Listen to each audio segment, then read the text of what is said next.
What is going on, Chelsea fans? All right. Well, listen, I don't have anything written down. I have nothing really scripted. I probably should have written something down, but I'm just going to go based on my feelings and my emotions right now when it comes to this stuff. Mind you, we are obviously happy and we're going to be celebrating the fact that we got Moises Caicedo. But one thing I wanted to point out that I noticed in this whole entire saga that no one's talking about, everyone seems to want to put to the wayside like nothing fucking happened, is the fact that we have some of the most ungrateful, most toxic, and biggest grifters in our fan base. Now you're probably saying, like, what the hell am I talking about? What's going on? I want everyone to notice that when we get these great signings done, there's a lot of things, or a lot of people that don't get credit for those things getting done. Now, we can sit here and pretend that Moises Caicedo just magically came to the club without absolutely no negotiations being done, was actually no speaking to the player and all these things and all these people that were involved.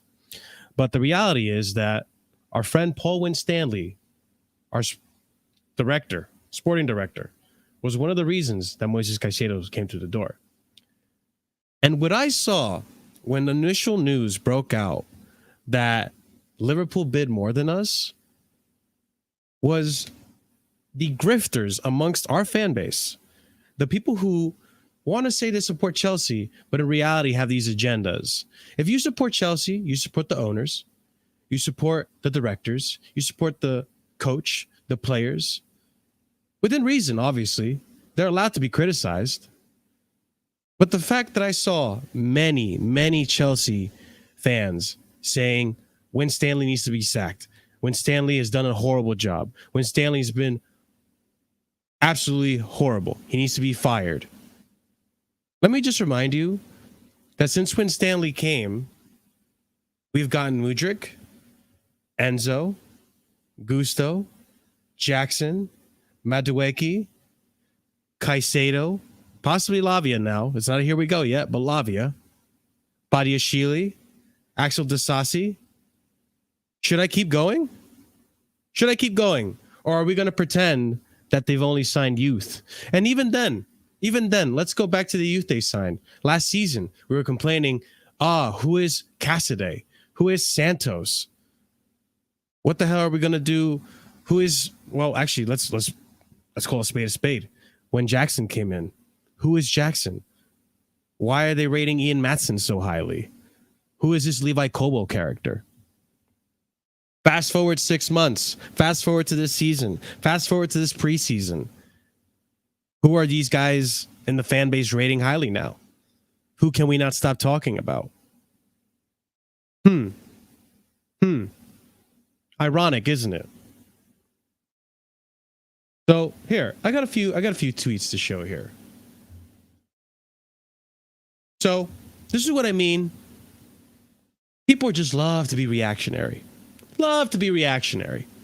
And when they're reactionary, they fucking say some stupid fucking shit. I get it. But we know that there's a side of the fan base that is not reactionary. We know that there's a side of the fan base that has an agenda. You know, the Ted Lasso Bowley merchants, the Siri Egbali, whatever the fuck. What is it? Carrot Stick Winstanley or whatever, like whatever the fuck. There's agendas being fed and people stupid enough to fucking believe them. Why? I hate to say it. It's because our owners are American. Yeah. So I just want to let you guys know that there are fans within our fan base who are not real fans. They will not support the club with these owners. They'll pretend to support the club, but as soon as something fits their agenda, it's Bowley out, Egbali out, all this. This didn't exist under Roman. And you know what? Roman, thank you. Thank you, Roman, because of you, Roman, we're in better hands. We have one of the greatest teams, or we've made the most progress in Chelsea in a long time. We have an amazing owner who has put a bunch of money into this club, put a structure into it, potentially going to give us a new stadium. giving us great sponsorship deals, so on and so forth. But we're not going to acknowledge that, are we? We're only going to acknowledge the negative shit, aren't we? So when Stanley doesn't get Ugarte, which, mind you, Ugarte, PSG came in with an exuberant offer that we all admit was not worth the player. But yet we want to criticize Win Stanley for stepping away from that and not trying to match that, losing out on Ugarte. Okay, fine. Caicedo. And mind you, let me read this real quick. Chelsea sources are strongly refuting suggestions that the club's owners remove Paul Winstanley from negotiations with Brighton over Moises Caicedo. Jacob Steinberg. People are asking Winstanley to get sacked because he didn't pay overs for Caicedo. Mind you, I still wish we didn't pay overs for Caicedo. I'm happy we got the player, but Brighton, fuck yourself.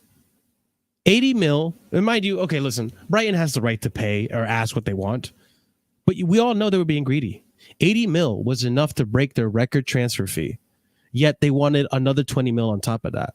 Not even another 35 mil on top of that. They got greedy. They saw what Jude Bellingham went for. They saw what Rice went for. And you guys in the chat, you guys in the Chelsea fan base even agree with me when I say that kid is not worth over 100 million pounds. He doesn't have the experience that Declan Rice has. He doesn't have the experience of playing at the highest level that Jude Bellingham has. He just came a season and a half ago from Independiente. Mind you, Enzo went to a similar path as well. Did I want to pay that much for Enzo back then? Not really. But am I happy that we have Enzo? Yes, I am. Am I happy that we have Caicedo? Yes, I am. But the moment that this went down, the moment that Liverpool decided to pay 115 million pounds bid for Caicedo, the majority, a lot of you guys in the fan base, and maybe not you guys in chat, because I feel like the people in my community are very reasonable people. Very smart, intelligent people in my chat. Yes, there's a few of you that are questionable, but I respect it. I respect you and you respect my opinion, and we live harmoniously that way. But there's a lot of people in the fan base, fickle people in the fan base, grifters, that as soon as something goes wrong for Chelsea, they're quick to want Chelsea to fall apart. They're quick to get rid of the ownership that has been doing so much to help us get to this point where we are right now as a fan base. They're quick to get rid of the directors that haven't even really had much, even a season. We got Winstanley in January. They haven't even had a full season to integrate their full team. Even with the portion of team that they've integrated, we've seen a lot of positive things. But they're not going to acknowledge that. They're only going to acknowledge when we put in a bid of Caicedo. It's taken 3 months, 2 months to bid the 100 mil, which, by the way, guys, I hate to tell you, but if Liverpool didn't get involved, if Liverpool didn't decide they wanted to hijack Caicedo last minute, then we probably would have gotten Caicedo for 90 million pounds plus 10 in add-ons. I hate to tell you, we wanted Liverpool to take their bid off the table so that Brighton could accept it, because at the end of the day, it's still a record-breaking fee. So did Winstanley do a bad job because he almost got the player cheaper than we were supposed to? According to a small portion of the Chelsea fan base? Yes, he did a bad job because he didn't get Caicedo then. That's not how negotiations work. That's not how businesses work. And even now that we got the player, 115 million pounds, we still getting it at a bargain because it's amortized over 8 years plus 1, or 8 years. Because the UEFA rules for player contracts have to be paid within 5 years or whatever the rule actually is specifically, doesn't apply to the FA. So we want to say Paul Winstanley did a bad job, that he should be sacked because you didn't get the one player you wanted. Listen, when that news came out, I didn't freak out. I was saying, okay, well, it's on Caicedo. Let's see what happens with Caicedo. And at the end of the day, if we don't get Caicedo, there will be another Caicedo in the future. Let's read another tweet. All right, Sky Sports, Football Daily. There has been rumors Todd Boehly and Begdad Bali took over negotiations for Moises Caicedo with Brighton. It is understood that it is not true, and the co-sporting director, Paul Winstanley, was key in completing the deal. And this is how the Chelsea fan base reacts. Let's keep going. Good job. Okay. Bro, even if he did it, why did it take 3 months? They're just trying to save Paul's face. I don't know if I believe that. Saving face. Whatever. We buckled him anyways. I don't believe that. Paul and Co has been the one in charge for more than 2 months. So how is it that they couldn't do that for a period? They achieved it overnight if Todd, Bowley, and Begdad didn't get involved. Sees as they are trying to salvage face. So it's literally one rule for thee, but not for me. So you'll believe one thing if it's an agenda and it suits your narrative, but you won't believe the other thing. All I'm going to say here, people, before we start the show, is that if you're one of the people criticizing Win Stanley, if you're one of the people criticizing Lauren Stewart, if you're one of the fucking idiots saying clown owners, I better hear the apologies louder or just as loud as a criticism. Ladies and gentlemen, welcome to Casually FC. Welcome to today's show. We have here my panelist, Real Chris. And before we go ahead and start the show, ladies and gents, thank you for joining us in the chat. Ladies and gents, be sure to smash the like button. Be sure to subscribe to the channel if you haven't done so already. Hit the bell notification so you don't miss out when we do go live. Check out the links below in the description. Leave a comment. Let us know what you thought about everything that's going to be said today. Everything that's happened in the last week when it comes to Moises Caicedo, Romeo Lavia, and Kepa when we do discuss that. Be sure to check out the membership starting at 99p, 4 different tiers, bunch of fun emojis. Be sure to check it out. It does help out the channel tremendously. Everything I said helps out the channel tremendously. Now, there's criticism to be said about Paul Winstanley, but we will get to that. Chris, how you doing, my friend? I'm all good. I would say a lot better now because I was probably going to lose my shit if we actually lost Caicedo because it's the one player I wanted all season. And our owners did pull it like at the end. Like, luckily, Caicedo preferred us as well. I'm not surprised Caicedo preferred Chelsea. Chelsea are a better club anyway, but it's lucky Caicedo's a fan of Chelsea and he likes the project of Chelsea, you know, the youngsters. Like, there's a lot of like good young players we have in this team. He sees a good future at Chelsea, so yeah, I'm happy we pulled through with Caicedo, and we're not stopping either. What I like to see. Hell no. And that's the thing I meant to say before, guys. I went off on a little bit of a tangent, but I know people are criticizing Winstanley for getting these youths and not getting starting 11 players. But when you think about it, last season when we picked up Santos, when we picked up Caicedo, where's Santos now? Caicedo was almost a part of the first team. You know, Levi Colwell, Maatsen, all these players that everyone was so critical of. It looks like they're going to be part of the first team. And those that won't make it to the first team, they get sold. They get sold. Toothpick Winstanley. Yeah, that was the name. Yeah, that was the name.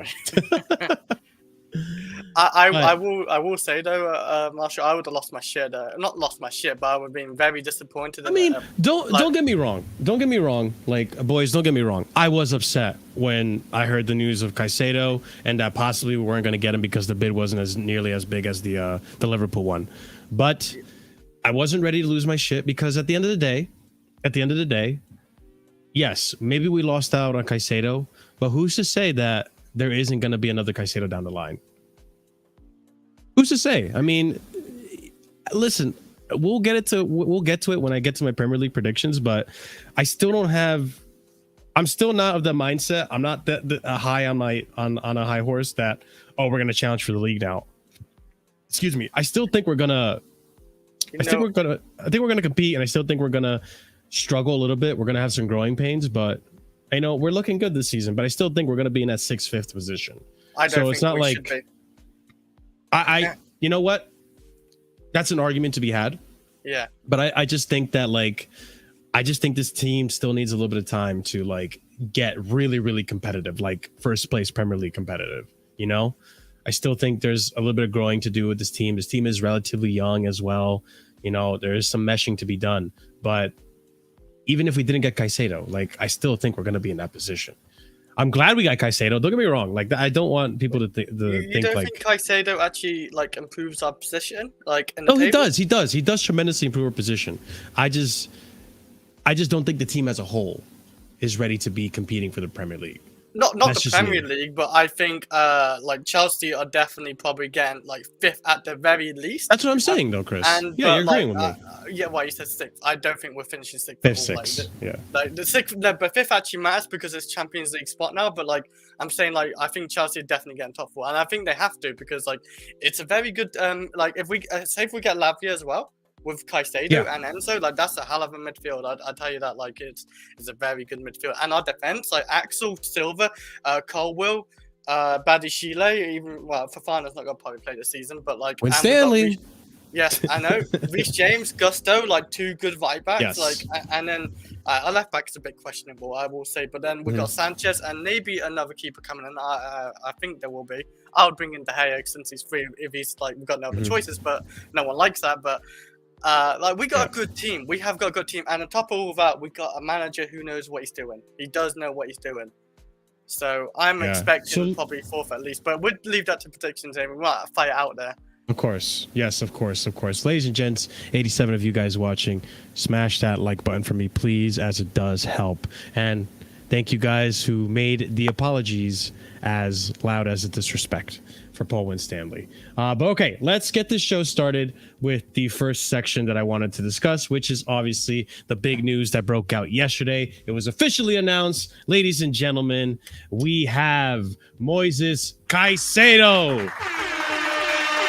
Let's fucking go. Moises Caicedo is a here we go. He was finally announced by Chelsea. I didn't mean to play that. Oops. But let's go ahead and read some tweets. I want you guys to know and understand, if you haven't already, if you've been living under a rock, I want you to understand everything that led up to this moment. It was a fucking fiasco for the last 7 days in the transfer window. This saga was wild. Crazier than the Enzo saga, let me tell you. First tweet, David Ornstein breaking the news. Southampton have received a £48 million bid offer, including add-ons from Chelsea for midfielder Romeo Lavia. This came out of the blue. Everyone was in shock because, oh shit, we just undermined Liverpool, who was in a bid for them. Their last bid was £45 million. And here we are making a bid for them, disrupting the tides. And then we have, shortly after that, Chelsea have activated Tyler Adams' release clause medical next 24 hours. Tyler Adams was on his way to Chelsea. Then we go. Tyler Adams on Chelsea to Chelsea. Here we go. The relegation clause worth £20 million has been activated today. Agreement reached with player's agent in London over personal terms, and now medical tests to follow after 10-day negotiation deal now done. Fabrizio Romano, here we go. Tyler Adams, who, mind you, a lot of the fan base, well, actually, I think it was a 50-50 split between the fan base. I think a portion of us think that, okay, Adams is a backup to Caicedo. Probably not a bad idea. He's a decent player. He did well for Leeds. Was part of the reason Leeds was staying up before they weren't staying up. He got injured and Leeds got relegated. Understand, Tyler Adams already did first part of medical tests on Wednesday and will complete the main part today. Chelsea deal done and sealed. 20 million relegation clause activated this week. Here we go, confirmed. Then we have breaking. Liverpool are willing to break their record transfer fee to sign Moises Caicedo from Brighton. This is where things start to hit the fucking fan. And Sky Sports News, the ones that are reporting it. Then we have what happened officially. At midnight, Brighton wanted bids to be put in. And at midnight, this is the bids that we have. Liverpool have reached an agreement with Brighton Hove Albion to sign Moises Caicedo for a British record £110 million. Chelsea's bid is at £100 million. Personal terms, a formality, and medical plan for Friday in Liverpool. This is David Ornstein reporting. This is where things, people started to lose their shit. This is where we had people like this. Paul Winstanley out. Okay, we move. Chelsea's Lavia bid has now been rejected, as Paul Joyce reported. Southampton will be are still adamant for £50 million plus. Unclear yet if CFC will go higher, but top priority next 48 hours is trying to get Moises Caicedo. This is all hitting the fan at the same time. Then, oh shit. Then moving on to the next tweet I have here for you guys. Boom.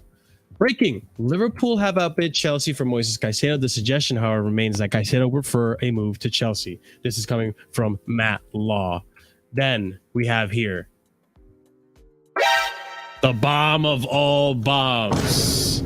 Let's go. Fucking Liverpool fans are crying. Caicedo has told Liverpool he wants Chelsea.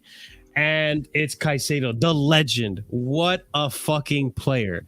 The man chose Chelsea over Liverpool.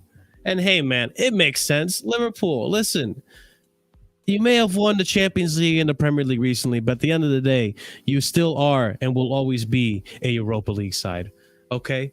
Breaking. Tyler Adams' move to Chelsea has collapsed as a result of this happening. Caicedo now coming to Chelsea. Looks like he chose the club, Chelsea over Liverpool. Now it's a matter of Chelsea trying to meet the bid for Liverpool and give it and improving the bid to Brighton to accept for Moises Caicedo's transfer. Then Chelsea triggered a 20 million clause, but parties couldn't reach an agreement. That is what's happening with Tyler Adams. And you know what? I think the biggest loser in all of this was Tyler Adams. Actually, close. I would say probably Liverpool and then Tyler Adams. Poor kid. Sorry.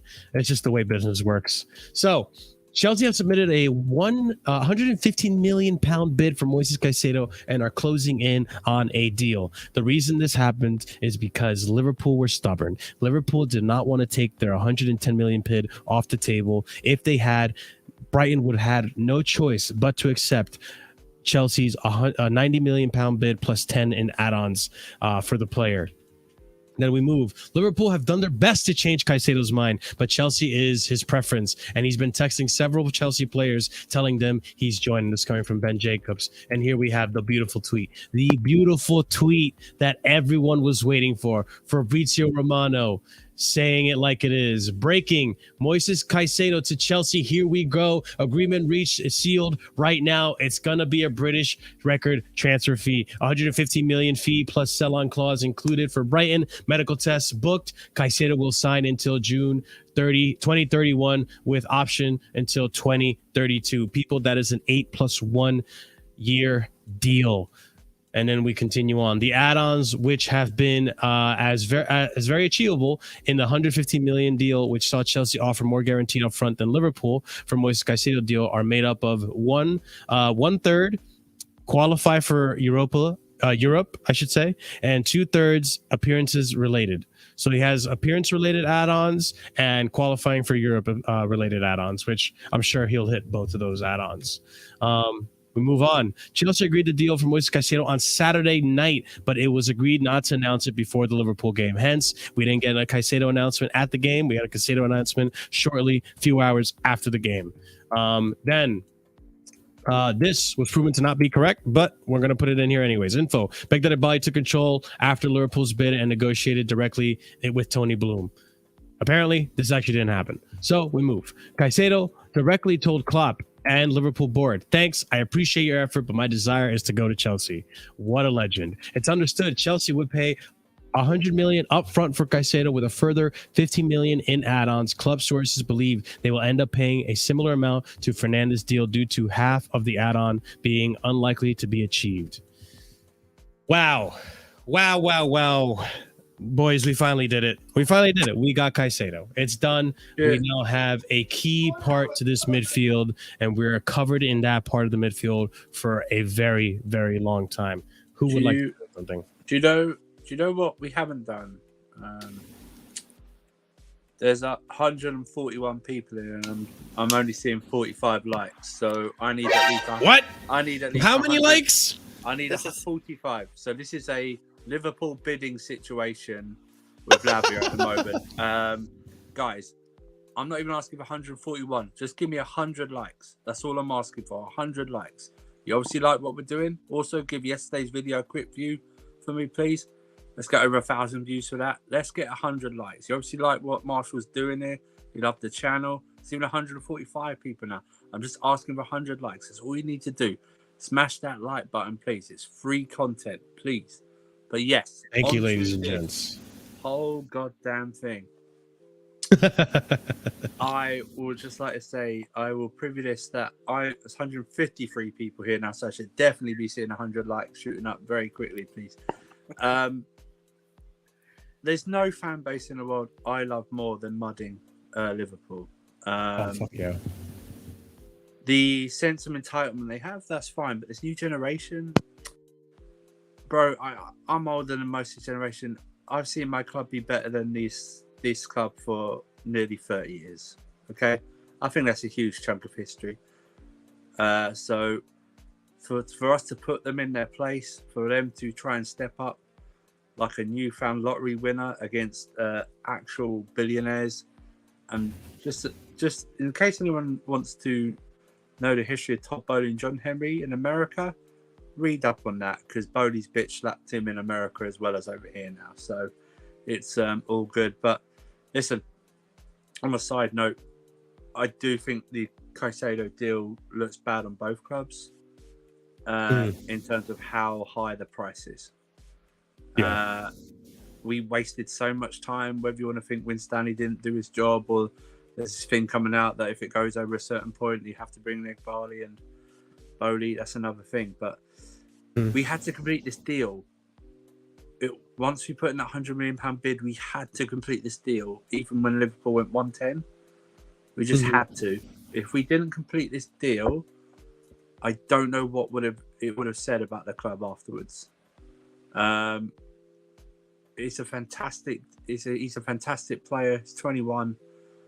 I'm sure I won't talk about the other player yet, but we'll just focus on this guy. He was our only genuine summer target this summer. There was no other target. The others not even a January target, to be honest. Yeah, but even just summer, he was the only summer target. The rest were opportunities, that came around. He was the only one that we were focused on. It took too long. I wish we had him for an entire preseason so he settles in. Sure. But I'm really excited about what he can do, and the other player coming in as well that we have, without injuries, who set up our midfield for at least the next 5 to 7 years, at least. So I'm very excited. I'm glad it's over though now. I think you can. There's always going to be moaning, but I think you can send a big sigh of relief from the Chelsea fan base online. Yeah. Like there's like, it's like it was the hurdle that we needed to clear, and we've done it now. And now we're like, okay, yeah, bring this guy in, bring that guy in, fine. But we've got Caicedo, we're all good. Let's move. Stuff like that. So I'm glad. You know what? That's what I said to you when I'm just glad it's over now. I'm just glad. But to put Liverpool in their place twice now, it's twice of like in less than a week. Oh, I wish I had the soundboard. Fuck. And for us to actually, and for us to actually be betting them without a DM yesterday was something else as well. I walked away from that. I walked away from that game, or went away from that game feeling disappointed we drew. That's how much I thought we played better than them. But yeah, I'm just glad it's over, and let's now build up to West Ham, and we've got a good set of fixtures now. So let's put some points on the board. Hell yeah. I mean, I do want to ask you guys, because I think the biggest criticism, aside from the time it took for this deal to get done, right? Which, I mean, at the end of the day, no one's going to care. No one's going to look at how long it took to get done. But yes, it was too dramatic for the Chelsea fans. It did take a while to get done. And I guess you could say that when it's a deal of these proportions, of this magnitude, of this amount of money, yes, these things are going to take time. Sure. Would you guys say, aside from the time it took, the error made by Winstanley was possibly putting in the Lavia bid when he did? Because I think a portion of the fan base at the time that broke out didn't realize that we were always in for Lavia, and it seemed that it was a bid for the sake of getting Liverpool to do something for Lavia, or scare Brighton into thinking we were going for Lavia, when in reality it seems that bid was actually an intentional bid to get Lavia and Caicedo. Do you think the mistake was the timing of that bid, or did we do the right thing doing that bid? Because the alternative probably would have been that if we focused on Caicedo and didn't put the bid for Lavia, maybe Liverpool improved their bid for Lavia and get Lavia, and we lose out on him. My personal opinion is that I don't think that was the ultimate mistake. I think the ultimate mistake was not paying up before Arsenal bought Rice. You know, that set a market precedent. We could have gotten Caicedo for £80 million if we just paid up earlier. That's where I think the error comes in. And it's just like, you know, big deals do take time, but I think it's taking the mickey when we know that Brighton rejected the bid from Arsenal in January. That was £70 million. And ever since then, his market value has only gone up, both due to his performances and due to the contract he signed, which added more years onto his Brighton deal. And the fact that it took us 3 bids to get to 70 million and we were haggling that much at a certain point in the summer, I think that time wasted ended up driving up his transfer fee, both due to the desperation of us and Liverpool, as well as the fact that the Rice deal got over the line and that set the market standard for a defensive midfielder, a young defensive midfielder. Mm-hmm. Do you guys agree with that?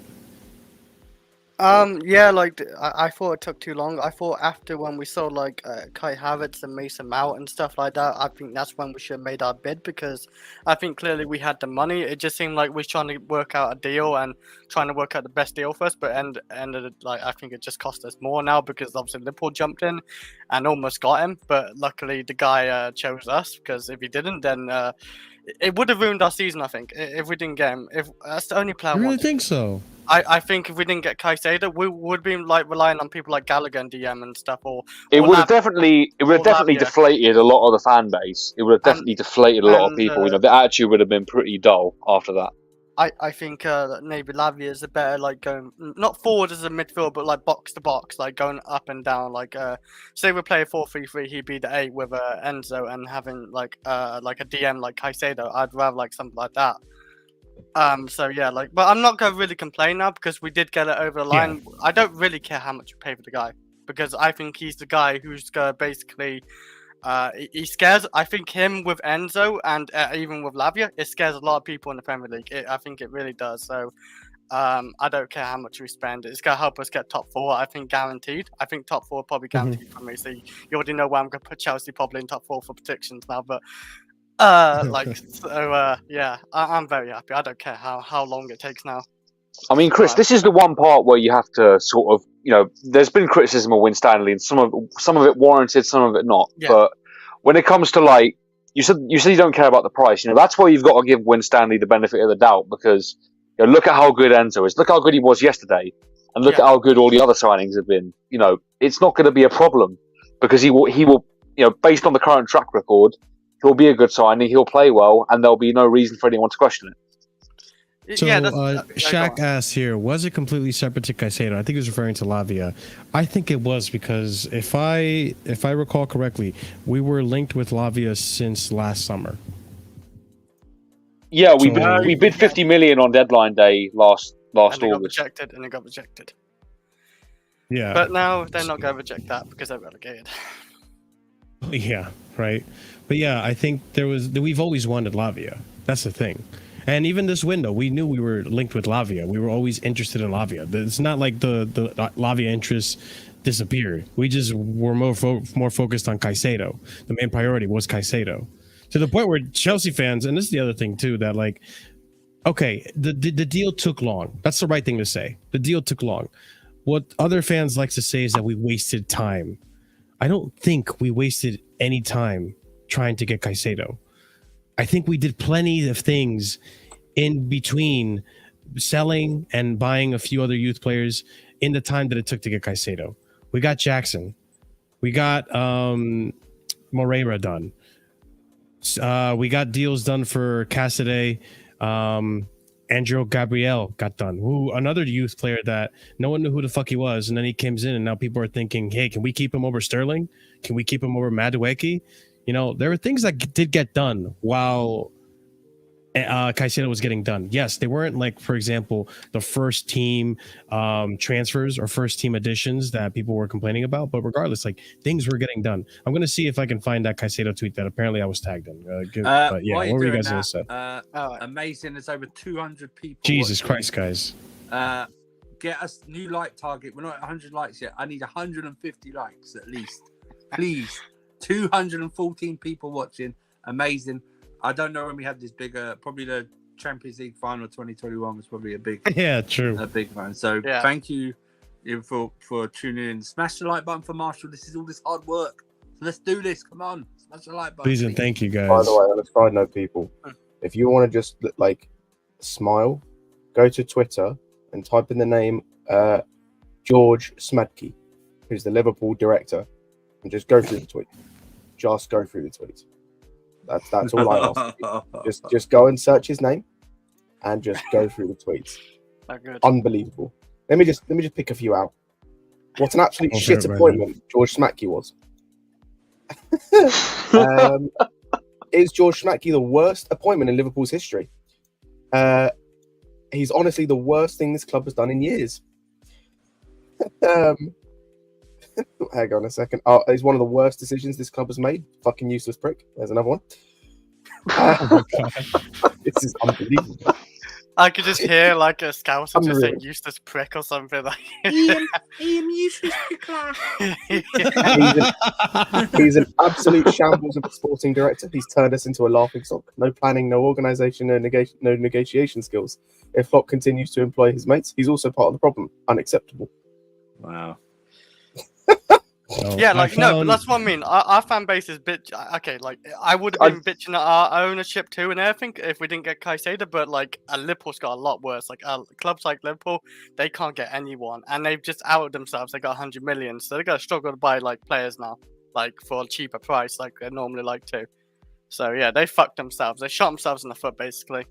Tyler Adams, Bournemouth activated his buyout clause. Yeah. I was going to speak on that quickly, because I don't think you had the tweet or the report, but it actually came out that one of the reasons we walked away from that deal was because his injury still had 4 months left to fully recover. Oh, I didn't know that. I think that came out today, so it wasn't true. So the reason we walked away was not because of the injury; it's because the fact we were. Fair enough. Fair enough. I've been on Twitter today, so all right. When we knew we could get both, like it was, we pulled out of him when we knew we could get both Lavia and Caicedo. So I mean, fair enough. They're better players. To respect, and by the way, guys, one more like from 100, please and thank you.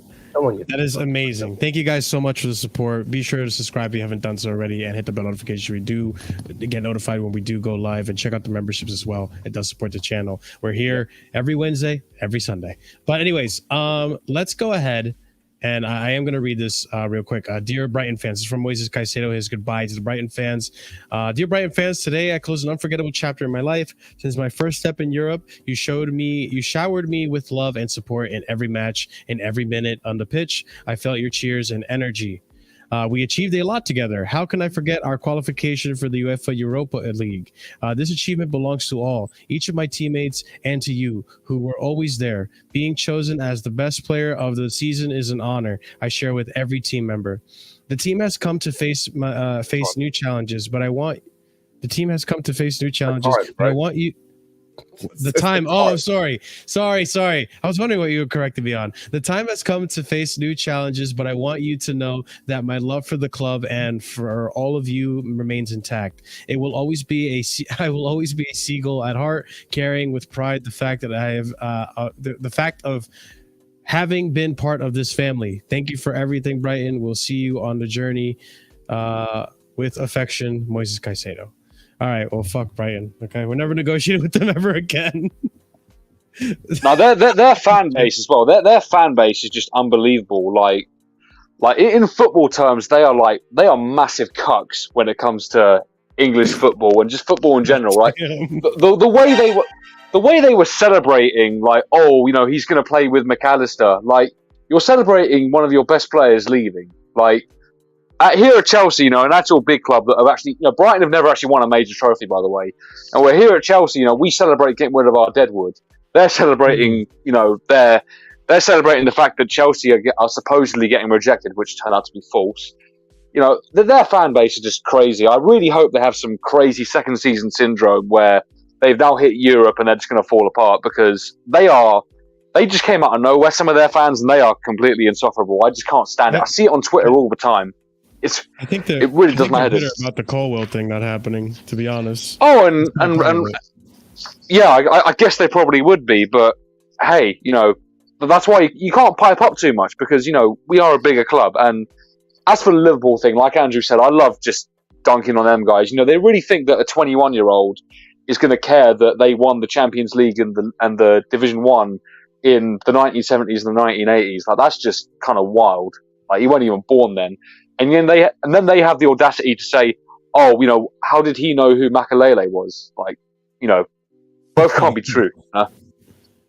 Oh my days! And he's a massive. He's a massive. I forgot. He was a massive fan of Jamie Carragher. This guy. You know what I mean? So, No. Did you not know he had posters of Graham Souness on his wall? Yeah. Growing up? Look, hang on. I forgot. He's got Mark Lawrence and teacups in his house or something like that. There's that Kylian Mbappe meme. I need that with Moises Caicedo on it. Oh, Yes. I forgot Bruce Garoppolo was his favourite goalkeeper or something. This guy, Jesus Christ, he's 21 for Christ's sake, which means out of the two clubs, if he was able to watch us, and he's in a Chelsea shirt, wherever you take that for, like a few years ago, he would have been the club that's been most successful is us. Even over the last 30 years, we are more successful than them. They just need to be put in their place. I'm not, I think like 30 years could be a good point when we go, yeah, well, actually, you know what, we're better than you. You know what I mean? You can, if you want to be bigger, if you think you're bigger, that's fine. But and at the end of the day, this is why, as a football club, just in general, whichever fan you are, as a football club, you just can't rest on your laurels. Like, if you've got history, then okay, that's great. You're going to get talked about for years. But it does come to a point where, the new generation are going to start supporting the club that's in current success. I mean, we're going to see it in the next 15 years, the amount of people that idolise Manchester City, just as an example. It is coming. People want to deny it, but it is coming. No, I agree. And I'll say this. I said it on several streams yesterday. It was like, if you think about how proud they are, Liverpool, of their greatest ever, their side the last 5 years, how great they've been. Look at the record books. We've been mismanaged poorly and won the exact same trophies and the same amount of trophies while they've been doing this. So, you know what I mean? And we've not been that consistent. So, they've won exactly the same trophies and the same amount of trophies in their greatest period for the last 30 years as we have. Yeah, the rivals call this our banter era. It's exactly the same when you compare it. It's the same. A banter era is, Klopp somehow the greatest manager, but Pep's won about 14 trophies in the same times they've been here. He's won 5 out of 6 leagues, won the trebles, won a domestic treble, won the League Cup 4 times in a row, got 100 points. But yet somehow Klopp's the better manager because, of course, Liverpool never spend money to begin with, right? You suddenly notice there were no FSG out chance when they agreed that Caicedo bid. Did you? You never heard that, and now suddenly there is. But it's just, there's just no better fan base for me to absolutely put C in the mud. And that Tyler Adams thing that came out tonight about Bournemouth, that made me laugh even more than the actual Lavia and Caicedo deals. It just made me laugh to think that Bournemouth might get him when he legitimately he could be one of their targets, Liverpool's targets, and the way they're moving. It just makes me laugh. I mean, if they were to try and hijack the Amrabat deal, that would also make me laugh as well. They won't get him. That would be something. What's really funny too is that, like, as embarrassing to a certain extent it is that we've paid so much in overs to Brighton. I mean, Brighton did play their cards right in this. At the end of the day, Tony Bloom and Brighton, this is what they wanted. They wanted a bidding war. They've been impeccable. I can't lie. They have been impeccable. Like, I still think, Caicedo was stupid for signing that contract, but the fact that they put that on the table and gambled on the fact that he'd accept that, like, they gave them all the power and they used it to a T. They've just got a British transfer record. That's brilliant business. Yeah, exactly. I mean, I can't, like, the biggest winner in this is Brighton, right? I can't like fault them for doing what they did. I mean, obviously it is greedy, but at the end of the day, they have the right to charge whatever the fuck they want for the player. But the ones that walk out with the biggest pie on their face is Liverpool. Liverpool Oh. revealed how much money they had. Got rejected by the player. Now we're going to get rejected by the other player we're going to be talking about after this topic. And I guarantee you, every club that they go for now and request a price for a player or whatever, inquire about a player, guarantee you they're going to be charged more than the player's actually worth now, because now they know they have money. They have the They play Man their United cards, treatment. They have the Chelsea treatment. They have the Man City treatment. Yes. Welcome to the clubs, Liverpool.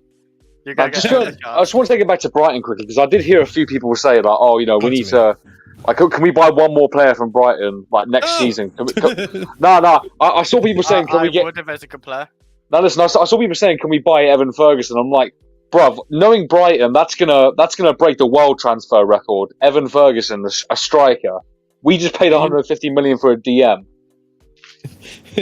and they think Evan Ferguson won't go for more than 200 million, or they'll at least try it. Like, damn. The thing is, go ahead, Chris. I was gonna say the thing is why Caicedo's worth a lot as well, because they know there isn't really many options out there. Like he looks like he's a Premier League proven DM, a very good DM. There isn't many out there like what's like. But the thing is, Chris, the striker market is dry as well. Yeah, so the same logic applies.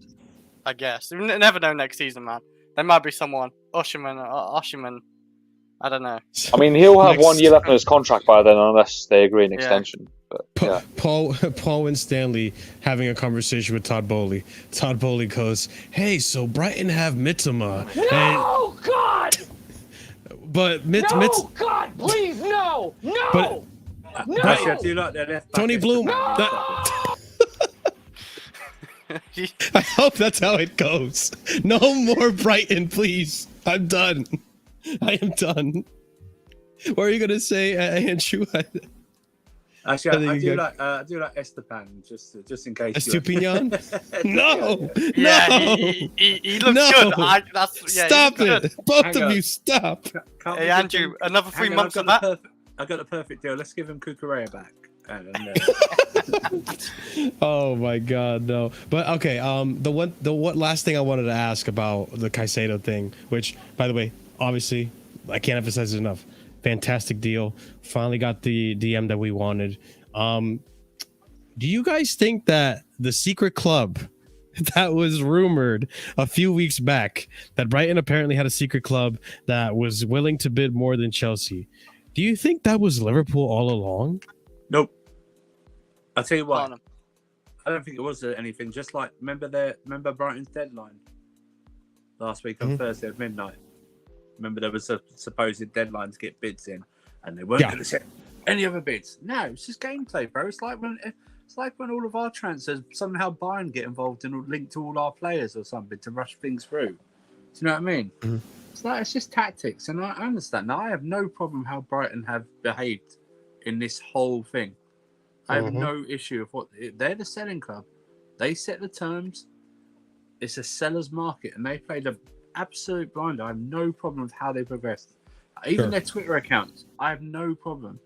If you Chelsea fans, if you are lowering yourself to be absolutely peed off by how Brighton Twitter accounts are doing that, you can hold that, because that's just on you. Do you know what I mean? We're talking about Chelsea and Brighton here. Do you know what I mean? You talk about us being a big club, which we are. You don't lower yourself to Brighton. Just brush it off, bro. Look at this, man. Look. If we want to be really banter to Brighton, okay, we kept Colwell. We took arguably your best player. That's why I said arguably. And Kudus turned you down. Do you know what I mean? So, and then we bantered Liverpool at the same time. Where's that famous picture of their midfield targets they were supposed to have? Oh my God, that's been going around. That is the funniest thing. And the thing is, those graphics don't include Colwell either, so that's even better. It's literally the 4 players. Oh my God, it's brilliant.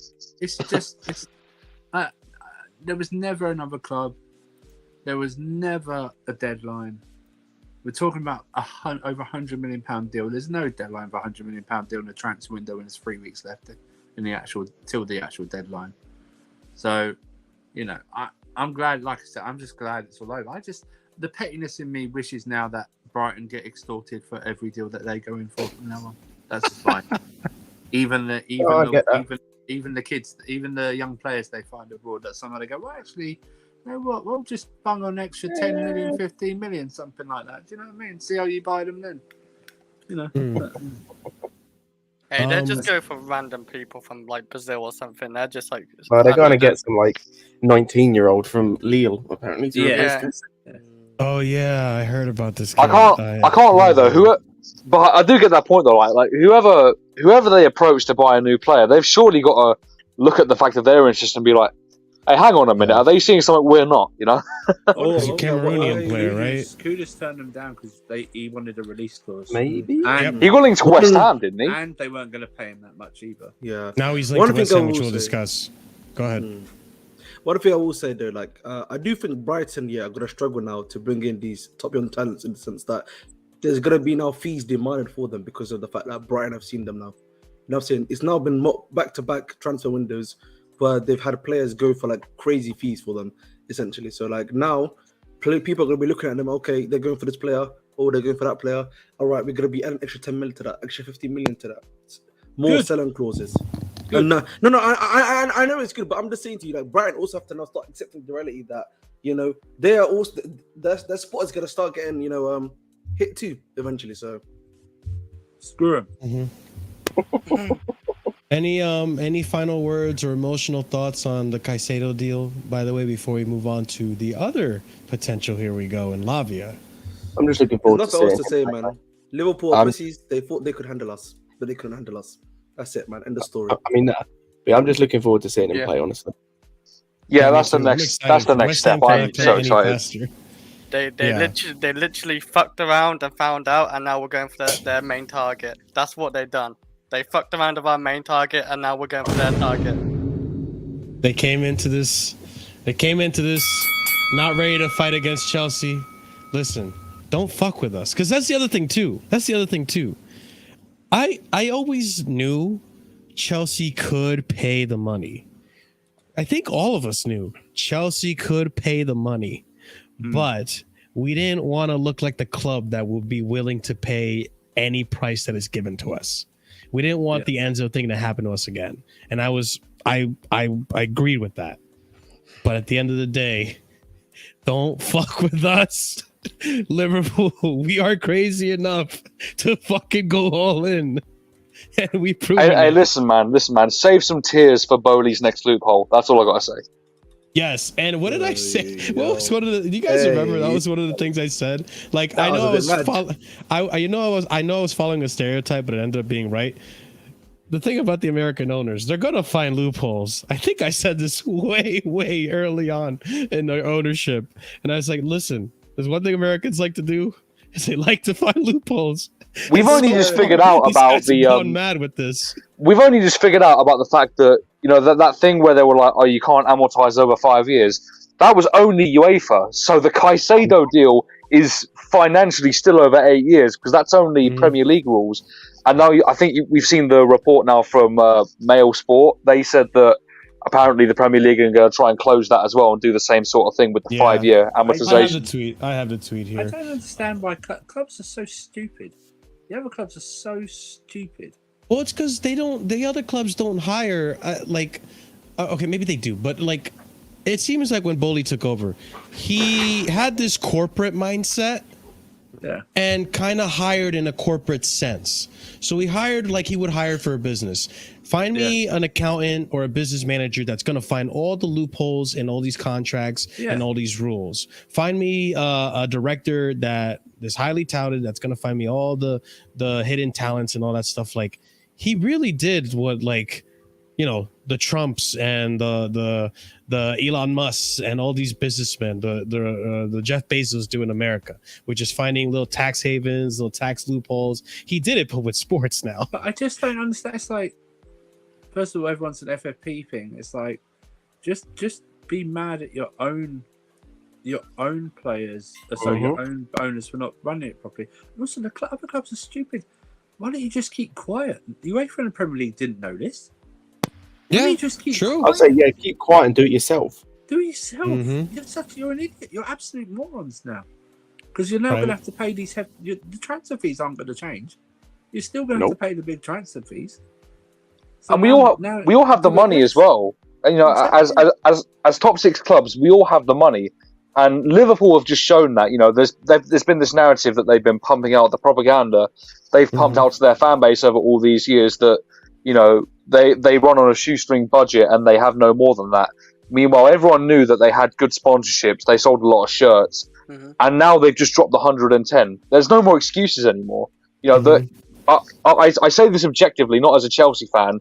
You need to hold your clubs to a higher standard. To all the rival fans, you need to hold your clubs to a higher standard than this. Correct. And Oliver, their owner's actually more rich than our owner. I think he's actually like, I know net worth ain't really like accurate, but he's a lot more net worth like higher and Todd Bowley and shit. So like, there's no really excuse why they spend way less than like Chelsea, Arsenal, all these clubs. So like Tottenham's level. Well, on the topic of Liverpool, let's go on and talk about the other big news that broke out today. Let's talk about Lavia choosing Chelsea. So, mistake by me. It's not technically a here we go yet, but it looks like it's going to be a here we go very soon. And here we go could actually break out during the stream. I don't know yet. So we'll be here reporting it if it does break Probably out. tomorrow. Probably tomorrow or probably in the stream. Who knows? We'll see. But anyways, here we have Sky Sports breaking. Chelsea are close to an agreement with Southampton over the signing of midfield Romeo Lavia and amid Liverpool interests. Talks are ongoing with Southampton holding a firm £50 million evaluation. Now, if you guys remember earlier on, I said that there was a 47 million plus add-ons pound bid that was rejected from Southampton. So, almost did it again. Almost closed this window by accident. Let's go on to the next one. Breaking. Chelsea have reached an agreement with Southampton for Romeo Lavia over £50 million fee coming from Sasha Tavlieri. I think I read that right. Chelsea have gone to 55. We'll just call him Sasha. Chelsea have gone to £55 million for Southampton midfield Romeo Lavia and are closing in on a deal, according to Jacob Steinberg. The agreement between Chelsea and Southampton for Romeo Lavia is close to 52 million plus 3 million in add-ons. There are also some bits left to do on it later today. Chelsea initially wanted a 5-year contract for him, but now wants 7 years plus 1. Chelsea are preparing for his medical, as Liverpool could hijack the deal at any moment. Joe Shields has been absolutely key in this transfer. Chelsea's interest, according to Matt Law, in Romeo Lavia is set to be irrespective of Caicedo. Sources close to the player claim Chelsea made a £55 bid, but there was no comment from Stamford Bridge on Friday evening. Now, fast forward to yesterday. Romeo Lavia is set to join Chelsea from Southampton. This actually happened 50 minutes after we did the review for the game. So this happened a few hours after the game. Sammy Mockbell reporting. And we have more here. Romeo Lavia arrived in London this weekend to enjoy a private moment with friends in order to celebrate his Chelsea move. And then we have the secret scout. Chelsea will also try to conclude moves for Romeo Lavia and Michael Olise. However, there is still a way to go on those moves. And the secret scout also reporting earlier today, Romeo Lavia is keen to go to Chelsea. It's now up to Chelsea to match bid or leave altogether. Breaking from Jacob Steinberg, Liverpool have agreed a £60 million deal to sign Romeo Lavia from Southampton. They must still convince him to choose them over Chelsea. They paid overs. They put in a bid that was higher than our bid. And here we go. David Ornstein with the Ornstein dagger. Let's fucking go. Romeo Lavia has chosen to join Chelsea from Southampton. Liverpool were pursuing but are aware of decision. CFC and Saints have good relations, so no issues expected on deal on personal terms. Fee likely to be around £50 million plus add-ons. And then the cherry on top. Fabrizio Romano. Romeo Lavia decides to join Chelsea as next club and step for his career. It has been communicated to Southampton, ready to close deal between clubs. Chelsea are prepared to pay £50 million fixed fee plus add-ons, as reported by David Ornstein. CFC want it done by Tuesday. Ladies and gents, it is just about done. All we need is the here we go, but it has been agreed that he will come to Chelsea. wow. I thought that maybe Liverpool would go back and get this player, but the fact that we got both Romeo Lavia and Caicedo, fuck you, Liverpool. Fuck you. Go on, boys. I was gonna say that's gotta hurt for Liverpool. That's so Good. paying 60. Like they didn't want to pay the full release clause. Like they thought they could be a stingy Liverpool club. Like let's get a deal, you know. Let's save 5 million or whatever it was. And then obviously now they're trying to pay more because they're panicking because they realize oh shit, the season started. We have no DM. We're gonna rely on McAllister as a DM or whoever or a youth player. There's no more really DMs out there. They're gonna try some random DM around the world, and hopefully that works. But doubt it will because it's near deadline. It's amazing. I think we can play with all three midfielders: Caicedo, Lavia, and Enzo. What's his name? Lavia. He's very good box-to-box player as well. I did want as well, but I wanted him after Caicedo because Caicedo's my main guy. But having Lavia, that's icing on the cake. It's amazing to our midfield. We're literally set for I think you said 7 years. We're set for a very long time. It's such a good midfield. It's a scary midfield too because our midfield last few years I did like him, but they was kind of falling off as a midfield. This midfield is the future. It's exciting to see. Mm-hmm. Yeah, that's what I've got to say about it really. Real quick, I'm just gonna put out this tweet that Oliver just sent me. That was another tweet. Yeah. Here, we got it right here. Okay, breaking news. Chelsea are close to finding an agreement to sign Romeo Lavia. It is a matter of hours. Chelsea plan to announce him this week. It's really close. Here we go, boys. Yeah. It'll be tomorrow. They said yesterday. They said yesterday after the game, Caicedo would be next 48 hours. Actually, the deal was done Saturday night as reported, and it was announced last night. So it'll be announced tomorrow, Wednesday at the latest, I think. They want to get him registered for the West Ham game. He's not played a lot of pre-season due to this transfer thing. So, but no, I really want. Let's. Is this true? Yeah. Can I ask you a question, guys? Yeah. Have you seen? I'm just gonna say quickly. No, I'm not. It's something to add to the story. I don't know if you guys read the RPJ journalism tweet about how Chelsea. I read it. Yeah, I read it. I don't know if you guys have read it. That's what I was gonna ask you. That's all. But it's alright. Go ahead. Yeah, the reports that came out from Fabrizio and others is that Hazard did speak to Lavia, but the main source of why he wanted to join came from our our kind of us going after him last summer. The groundwork was done last summer when we spoke to him, and I said this on Lewis Stream, and I say it again, for all the people that wanted to criticize the owners, big up to them for many things, but big up to them just on the transfer for the fact that this is when they had no one else. It was those two, Egbali and Bowley. They were the guys speaking to Lavia, trying to get that deal done. And as well, by the way, again, people that shit on him, but Graham Potter spoke to him as well, and he liked what he said. So again, if you're happy that Lavia's here, you can give some small bit of credit. Doesn't have to be a lot, but some small bit of credit to Graham Potter. To what? What did Graham Potter do? Derek, he convinced him. check out the first 10 minutes of stream. He spoke to him about about the thing, and he was there about the joining Chelsea and whatnot last summer. But so big up to those guys because that was where the groundwork was done. It was because of the groundwork that was done last summer and the interest that was shown in him.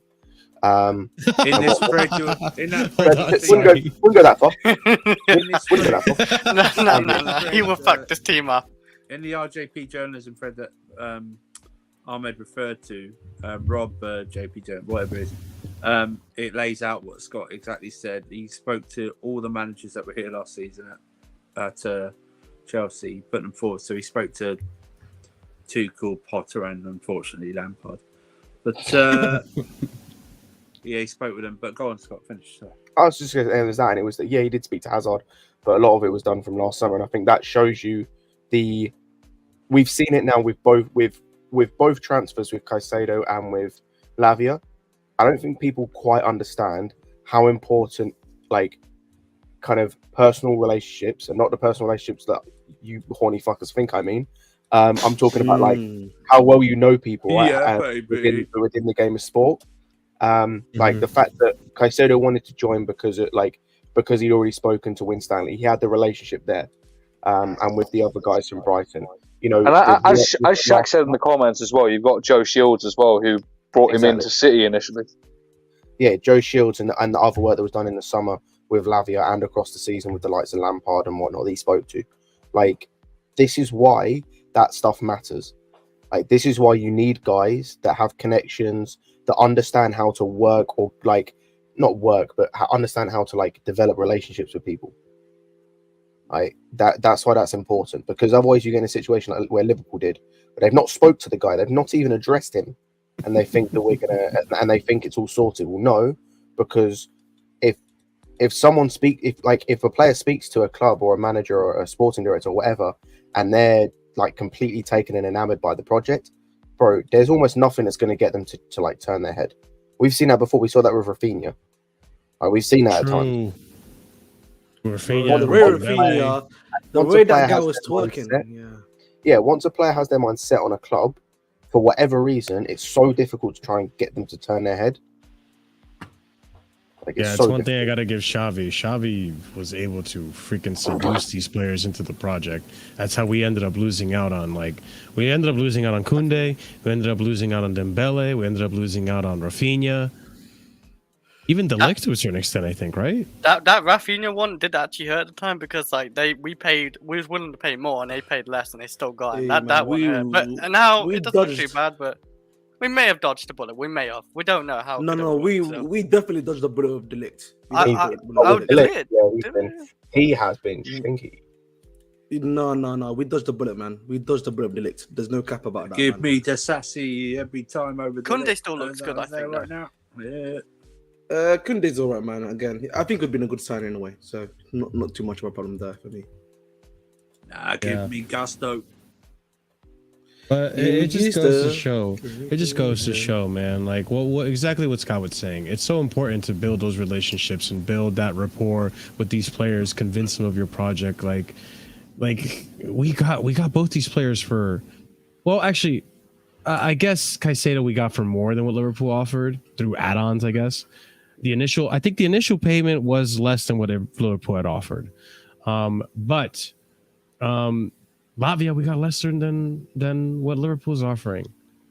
We've been for him. Like, it's just how would you feel as a player if the club that say they want you don't actually pay the fee, keep flirting with this fee, and as soon almost pretending they don't have the money, they're being like penny pinching, and then as soon as Caicedo opportunity comes, they swoop in with 110 million euros, twice what. I'd be so vexed. I'd be like, what the fuck, dude? You guys said you didn't have the money. You had the money the whole time. Why didn't you just pay my fee? Well, the thing Instead, you're flirting with the idea this whole time. Go ahead. So, remember, Liverpool bid 3 times for this guy, adding an extra £1.50 on each bid or something like whatever it was they were adding. They never even got as high as our first bid of £48 million for. Lavia. They never even got that. No, they didn't in the third bid. Oh, you took. And no, not in the third bid. They only got they didn't even get that near the 50. But and then we came in 48, and then we went over the 50 that they wanted, or looks like it. But the thing today was like, oh yeah, well Liverpool put in a bid of 60 million. Chelsea had to match it. No, Southampton told you they wanted a bid of 50 million more. They just accepted both our bids. That's what it was. So and then it's up to the player. So Southampton weren't going. It wasn't a really bidding war. They just wanted bids of 50 million or more, and they got 2 of them. So it was up to the player, and it's the whole point of it is like people might think it's a personal thing that we went after him, but we bid 50 million for this guy last summer, 3 days after he joined, 3 days after he dunked on us at Southampton, and that's Joe Shields bought him to Southampton, who we bought them from to us, and then he's been in contact with them all the time. Now, I don't know how serious we were about him at the start of the summer. I don't know if we really got serious until we saw Liverpool's third bid get rejected. That Liverpool, you think so? I think we thought Liverpool were in for him, It was only a matter of time. But then they just stumbled after that third bid, and then we just opportunity, and maybe Nkuku's injury played a part in it as well. You know, but I'm not sure. I don't care. I just don't care. We've now rebuilt our midfield, and we've been able to stomp on Liverpool and made them go. They can't even get Tyler Adams possibly. He might be going to Bournemouth. So, you know. I'm hearing Højbjerg, man. Crazy. Højbjerg. Yeah, I'm hearing Højbjerg, bro. Lord have mercy. Oh my god. Yo, but honestly, can I just say, man? Obviously, with this Lavia deal, I'm quite happy we got this done. This is like almost like a completed midfield now, which is a great thing for us at the end of the day. Yes, it may have been opportunistic in the fact that yes, one of our players may have gotten injured, and as a result, we realized we may have had to change formation, and we had to bring in Lavia. And listen, man, it is what it is, man. You just got to take your opportunities. And the fact that Liverpool, I don't think, valued him at that price of £50 million, it just meant that Chelsea, we put in the 50 million bid last year. So if you valued him at the same price again this year, we should just put it in. Pretty much, in my opinion. It made sense to me anyway. Let me ask you guys something. Pause. What the hell, man? How many pauses have you had today, man? No. Yeah, that's on you, bro. That's on you, brother. Hey, Texas Blue. You better give credit to Paul Winstanley, bro. I see your name in the middle of those chats. I'm confused, man. Like, you better give credit to Winstanley and Siri Merchant Igbali and Ted Lasso Bowley. You better give them their flowers, bro. Okay, these players didn't just join and give themselves contracts. These contracts were proposed by our board. Well, give credit where credit is due. Wait, does Johnny now? I swear Johnny has a nickname for Winstanley now, doesn't he? Toothpick Stanley. Oh, what the hell? Yeah, Toothpick Stanley. Yep. But I wanted to wait real quick, Ahmed, before you ask your question. Hold on to your question real quick. What I'll ask you guys is this: would you have preferred we have gotten Ugarte over Lavia? Yes. Yeah. Actually, I don't have a preference. Actually, but it's hard to say.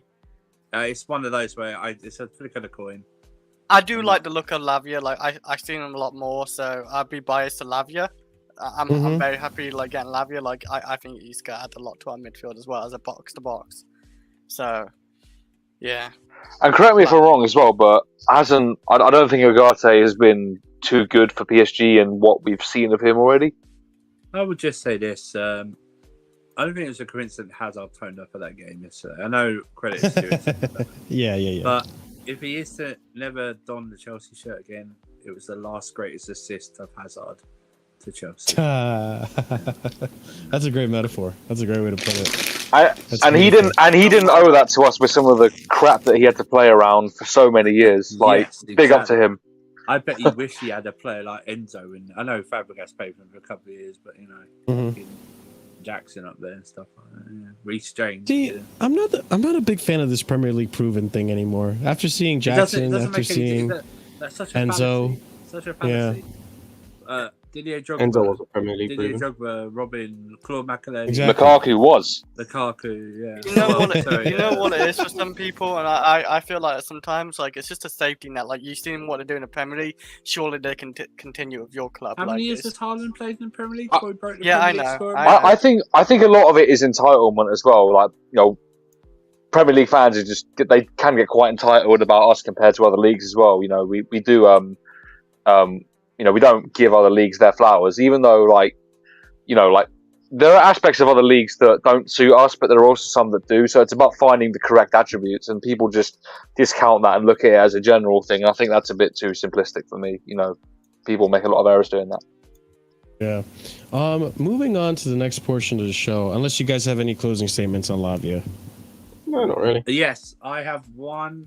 Sorry, go ahead, Scott. No, you go first. No, you, because I've just got to do something. How polite. Oh, that's fair. I was just going to say that I mentioned this on the Lewis stream as well, but for me, if I was a Liverpool fan, I'm more embarrassed about this transfer than the Caicedo one. Like, so much more embarrassed. Because we're paying less for him than they bid for him in the last one. Not even that. They chased this guy for 2 months? Yeah. Like, Like they chased this guy for 2 months. We're trying to fuck around like with 5 mil. At least we can say with the Caicedo one, it was 20 mil difference. Like we were kind of messing around with and whatnot. They messed around with 5 mil, and they could have had him for the weekend. He would have been playing against us if they just been smart. True. So, I think a reaction is best summed up how all Chelsea fans should act like and be like when they have see their Liverpool brethren. What the hell? Oh.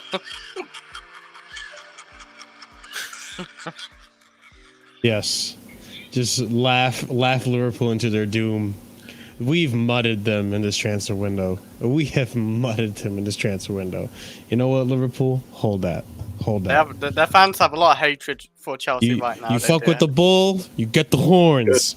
It shouldn't be with us. It should be with their own bull. Fuck with the eagle. Oh yeah, they hate that. You get the claws. I'm seeing a lot of like obviously Liverpool fans like bitching about how much we're spending. They should be like taking the anger out to Liverpool how much they're not spending.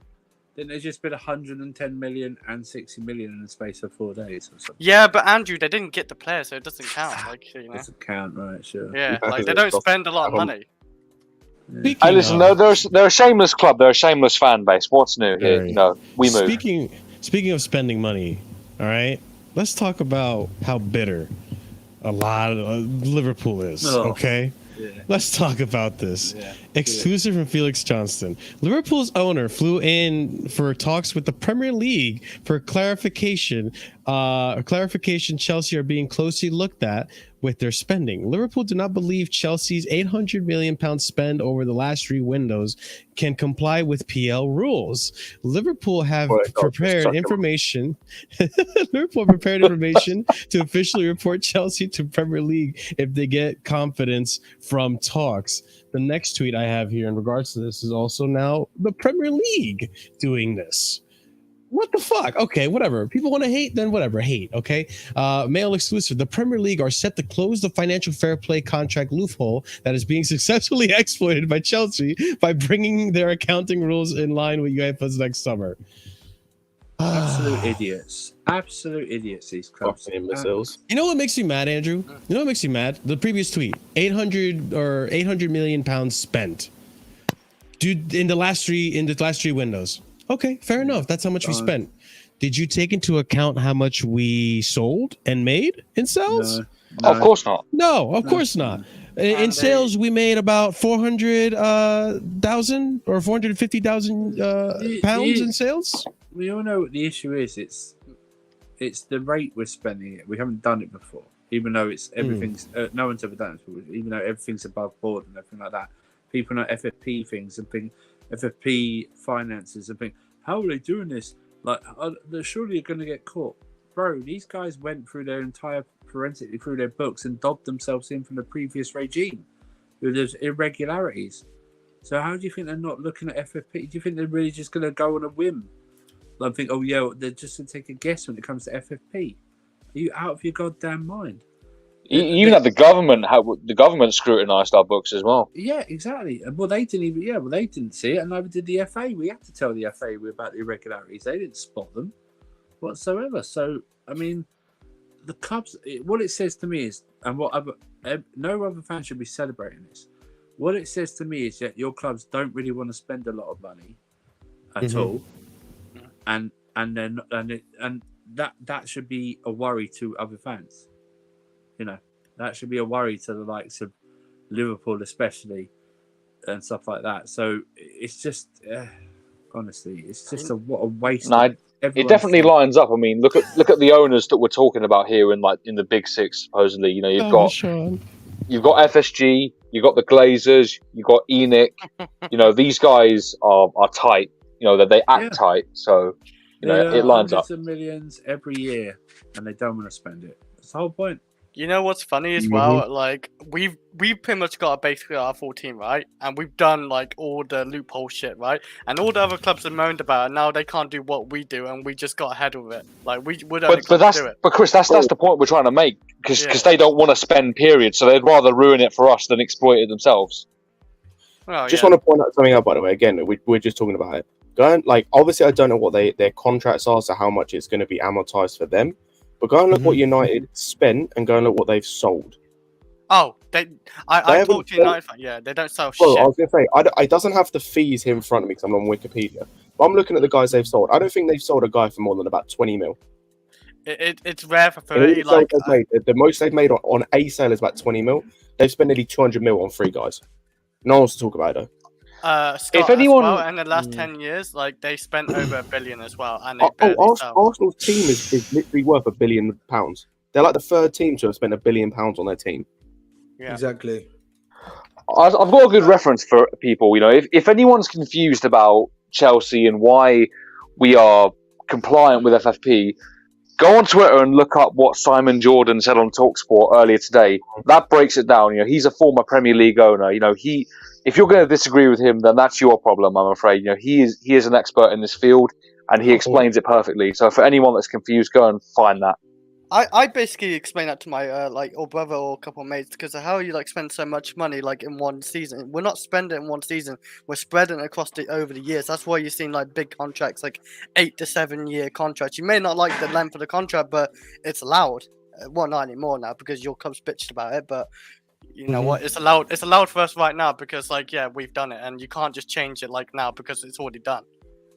So you know what's great about this too? At least I think this. I think we gotten most of the team done in these times where we can't exploit those loopholes. So that come January, I mean, I don't think we're going to be needing to do that much transfers, and most of the transfers are probably going to be used transfers. And I think we'll just be in due time.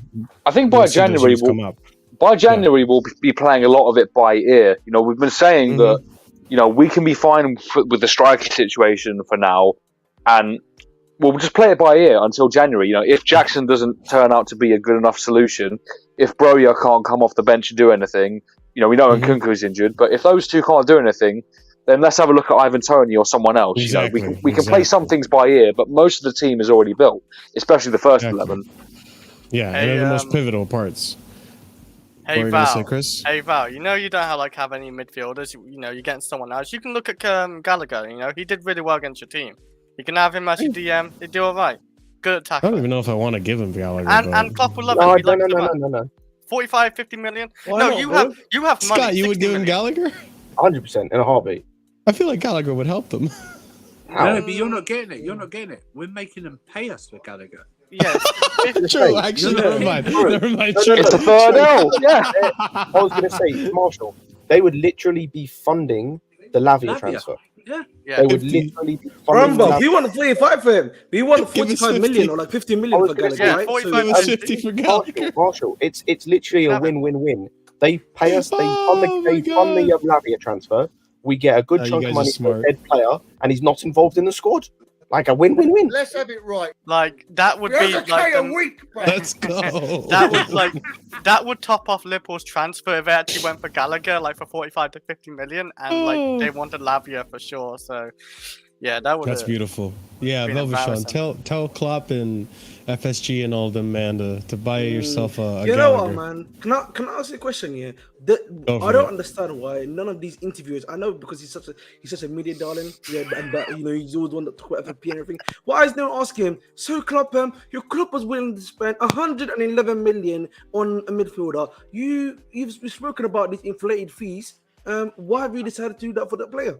No, why is no one asking him? Because he's one of the biggest ones. You answered it yourself because he's a media darling. It's But, Liverpool. honestly, Liverpool. There's so many Liverpool supporters in journalism. That's what it is. Yeah, Liverpool are so righteous as a club, and they are they're the standard bearers. They take the moral high ground. You know that's the agenda. Can you imagine the headlines right now if it been the other way around? Oh my God, they'd be getting praised up and down. My word. Oh yeah. And we would have got No, shot. no, You saw the hypocrisy, Jimmy Carragher. Yes, that's what I'm saying, bro. Yes. The Jamie Carragher tweet was so. I wish I could find it afterwards. We do have a breaking tweet, by the way, related. Chris, if you do find it, send it to me. But we do have here a breaking tweet on Romeo Lavia, right here. Chelsea Dodgers reporting. Sasha reports Romeo Lavia's medical test is booked for tomorrow. He is set to be a new Chelsea player, and an agreement in principle has been reached with Southampton for £50 million plus add-on. Lavia asked Eden Hazard about life at Stamford Bridge. Love to see it. Love to see it. This is happening tomorrow then. Yeah. So tomorrow, hopefully, if everything goes well, we get the here we go. But yeah, boys, let's I'll see if I can find that Jamie Carragher tweet in a little bit just to show the hypocrisy. It was just hilarious. I think I know where I can find it, but I'll do that afterwards. I'm shit finding shit. I do want to move on to the next topic, however. There's a few things that have been happening in the midst of all this Caicedo stuff that has kind of been going under the radar that I think is important to mention. So let's start off with our boy here, Chalobah. So there has been a little bit of an update on Chalobah. For those of you who do not remember, he is one of the players that is probably going to be sold when the good bid comes in. Inter Milan are back in for Trevor Chalobah, and Chelsea are requesting 25 million euros. You think they're going to want a loan? Yes, with an option to buy. With an option to buy it all, but Yeah, just make it a mandatory buy. Like I don't believe we would ask. You know what, man? As little as 25 million. I don't believe we would ask for that. You know what? You know what, man? I've said this before. Yeah, it's looking like the Maguire deal to West Ham is not working out right. They're about to lose. Yeah, so they're about to lose Paqueta as well. Listen, man, if you're a Chelsea Football Club, approach them. Listen, we got Gallagher, we got Chalobah. 30 to 35, we can do a deal for you on Chalobah. 45, 50, 40, we'll give you 45 for Gallagher. 70 million, 75 million package. You got those two players. What are you saying about that? Yeah, I'm fine with that. That's what I'm saying to you. Like, if you're Chelsea, the smart move is once Paqueta gets sold or is about to be sold, you approach West Ham. Here's the two. We've got these two players for you. They're top players. If you've seen them play, this is the prices we've got. We can agree a fee on that, and then they are our players. And they need a left back as well. That's what I'm saying to you. They're about to do Cresswell potentially. Who? Cresswell. But isn't like, but they have Emerson though. Like, what's all right, man? Come on, man. They're not gonna buy Cucurella, bro. They're not gonna buy Cucurella. It seems that he's gonna go to Newcastle. I'm just saying. So, I was gonna say that. Don't rule anything out. That's all I'm saying. Fair enough. I was gonna say, Chris. One second, Chris. I've got to tell out because I've got a stream of Flawless. Traitor. Big up, guys. Sorry, my bad, lads. Honestly, I didn't know we had a stream one day. You know me. My apologies, guys. Have a nice one, chat, man. Come on. I know. Should have been a group chat. You said it yesterday too. Oh yeah, you weren't here. You were exploiting. You were exploiting Caicedo views. Yeah, I was exploiting. I'm a big exploiter these days. All right, guys, have a nice one. Now you are. Have a good one. See you, mate. What were you gonna say, Chris? You were gonna say something. I was gonna say, literally, like the Trevor Chalobah, that's a bit cheap since Inter, always demand higher prices if we're gonna buy off them or whatever. Like, it's not even the biggest point, Chris. Why the hell are we still talking to these guys, man? They're just we shouldn't talk to them. Oh, it's a goddamn loan with an option to buy these Italian clubs. No, pay up, man, or get stuffed. You know what I mean? Get lost. They have the money. That's the thing that bothers me. I like they definitely have the money. They've sold some players. Like I know Inter Milan sold what? Brozovic, right? They sold Brozovic in this window. Yeah, they sold Brozovic. Did they sell anyone else? Yeah, they sold Onana. But it's always an option. So essentially, you're taking your player. Well, they're paying a bit, but like for free.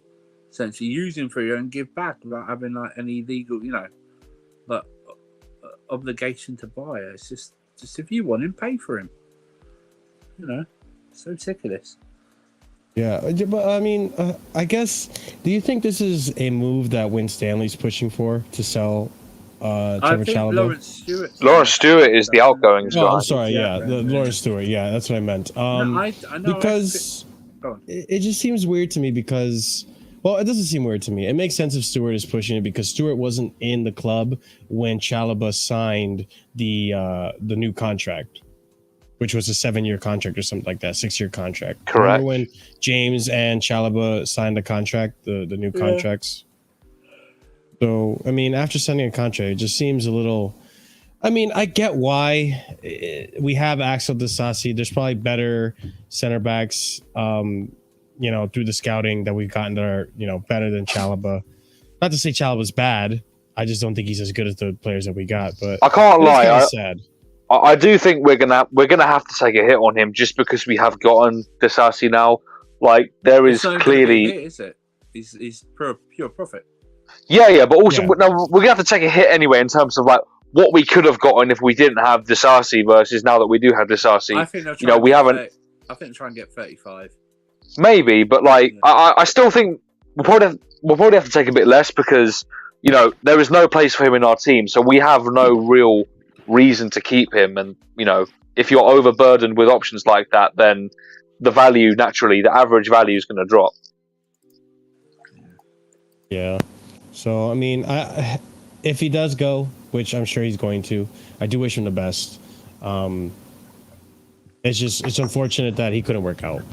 I think he's a good defender, but we have better defenders now. I think he did work out. He came in when he had to, and he did his job. Like I don't think this has been a failure at all. I guess the way I see it is that it didn't work out because he just signed a brand new long-term contract, and he only got 1 year out of it, maybe, and now he's being moved on. But you know what? He did serve. He did serve his purpose. You know what I mean? Things do change. Yeah. Tyler Adams was going to sign for us, and then Jesus Christ, I feel bad for that kid. I do feel bad for that kid. I think things do change. We had Graham Potter when he signed that contract, so maybe he had some sort of idea for him. I don't know, but we've had 3 managers since then. So Graham Potter was weird because he benched him after he was like in line for being Player of the Month in the Premier League, and then he benched him for no effing reason. Hey, I'm not going to try and analyse Graham Potter's team analysis anymore. We did that enough. Madness. Oh my God! But we shall see how this progresses. It's something that is still in the works and could still potentially happen. Moving on to the next topic in line here is Bashir Humphreys. Bashir Humphreys is going to go on a loan. So we have Chelsea are keen to bring in Michael Olise, but there's also expected outgoings. Hold on. Has nothing to do with Bashir Humphreys. Where did I put that one? Here it is. Spoiler? Yeah, potentially. I think I saw a little bit of news. Bashir I think I saw some Olise news too, so I got to go get that. So yeah, I spell Humphreys wrong as well. Bear with me. Let me fix that real quick. Did you spell it Humphrefrees? Is that what you spelled? With an N, not an M. Humphreys. Swansea are thought to be close to signing Chelsea defender Bashir Humphreys on loan. I think this would be a good loan for him. I don't know where was he in our U21s last season, or was he on a loan? He was. So, second half of last season, he joined the Bundesliga 2 side, so second division German. I can't remember the name of the club. Like I don't know if you know it, Scott. What was it called, Scott? Paderborn was who he joined. Paderborn. Apparently, he was really good. Yeah, he joined them in January, and apparently he was really good. I mean, this preseason, I thought he did a good job. Like I he's young. I thought he was a little shaky.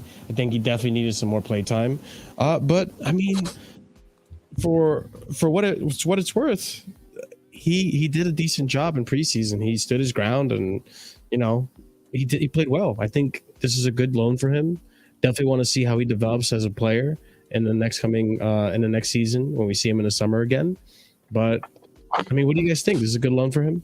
Championship side? It's a pretty good loan. Yeah.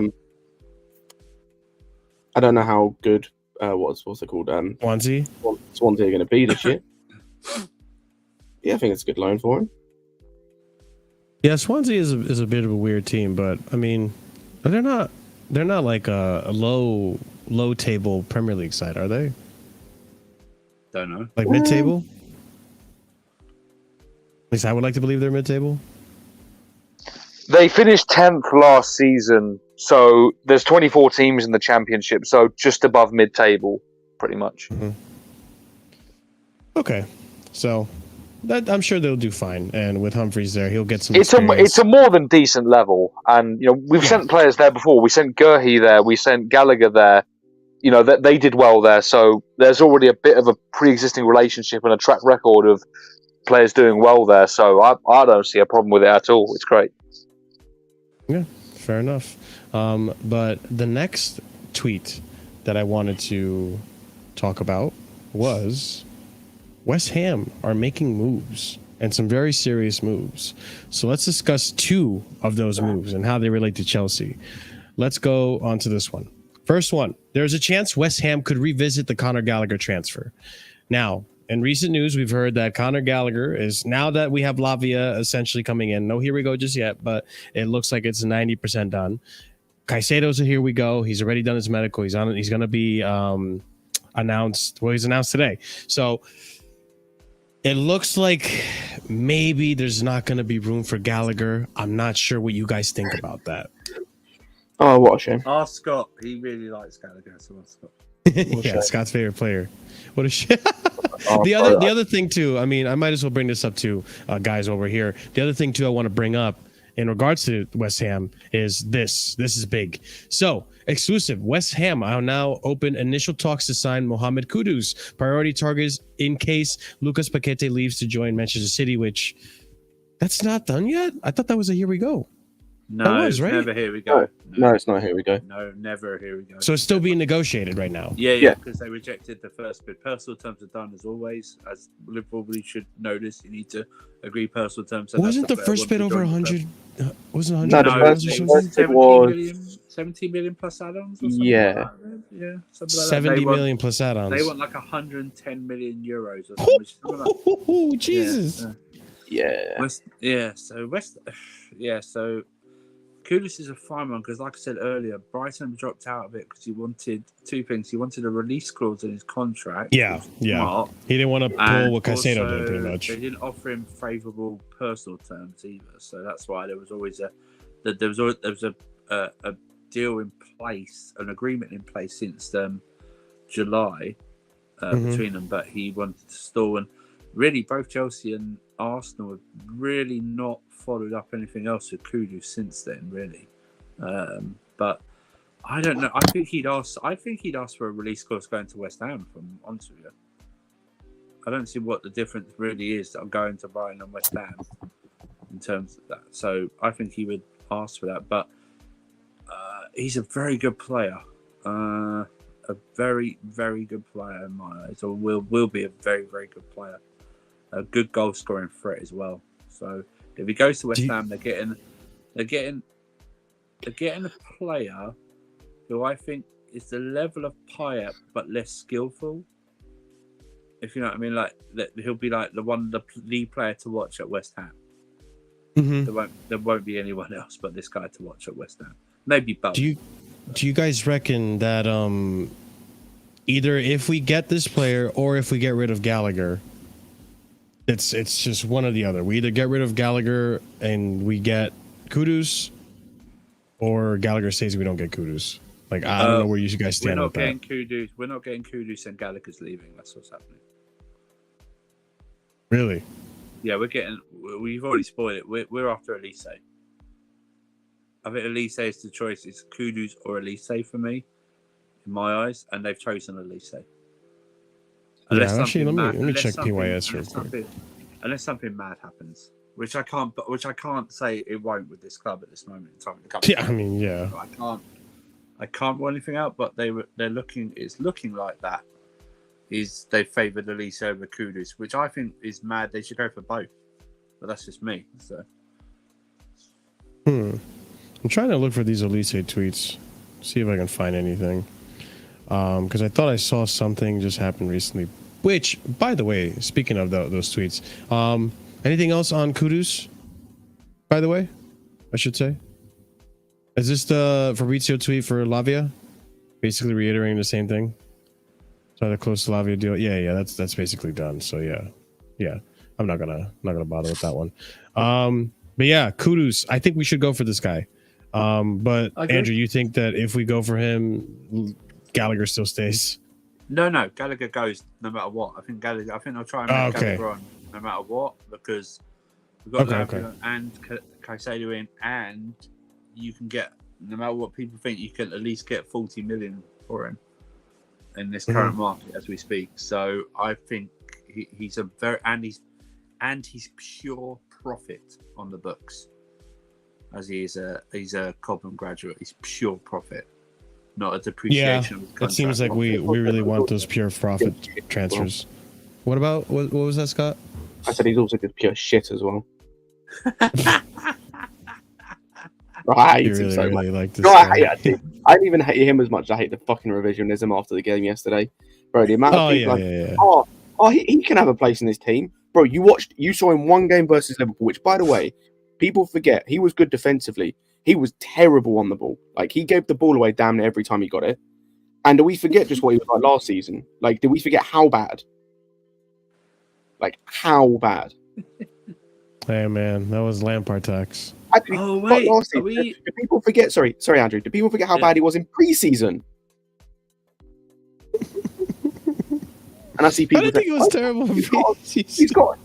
He's got a place in this team now. We can find a place for Conor Gallagher. Fuck off. I mean, if we were stuck with Gallagher, I think we'd be fine. I'd be okay with it still. Did we just have Kepa leaving? Did we discuss that, or was that already been? No, that's coming up very soon. You can't wait for that, Andrew. I should have been that private. You've been waiting for this moment like ever since he joined the club, basically. Yeah, we went for 5 fucking years, so it's all good. Yeah, but don't worry, Andrew. Andrew, one season with Real Madrid, he's coming back. Damn it. Okay. All right, Oliver, mate. All right, and you know what? Like, okay, Oliver. No worries, man.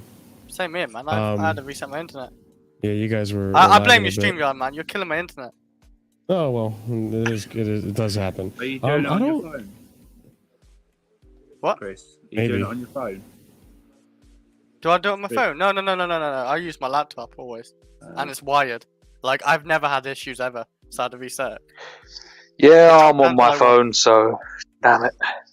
Yeah, your phone's probably cooking. It probably is. We'll touch on this, I guess, since we're on this topic. 2 more topics, Andrew, and then we're on to Kepa. Okay, patience. Oh, that's fine. No, I'm fine. I can wait. I'll wait 5 okay. minutes. I can wait for this. So, Olise, a little bit of an Olise update. I thought I saw that Olise agreed somewhere. Maybe it wasn't an actual tweet. It's reported he's agreed personal terms. It's reported. Okay, I'm looking for it on Absolute and PYS, and I can't find it. So Chelsea Dodgers. Chelsea are keen to bring in Michael Olise, but there are also expected to be outgoings. Don't sleep on Chelsea. It's coming from David Ornstein. So it looks like it's going to happen. The only, I guess, going back to what EE said in chat, he doesn't feel, I don't know about Olise, something sounds fishy around the transfer. I think it's because he has a grade 3 tear in his hamstring. And even if he comes into the club, I don't think he's going to be ready to play until November. No. So it's not as bad as they first thought, and it might be somewhere after the international break or early October.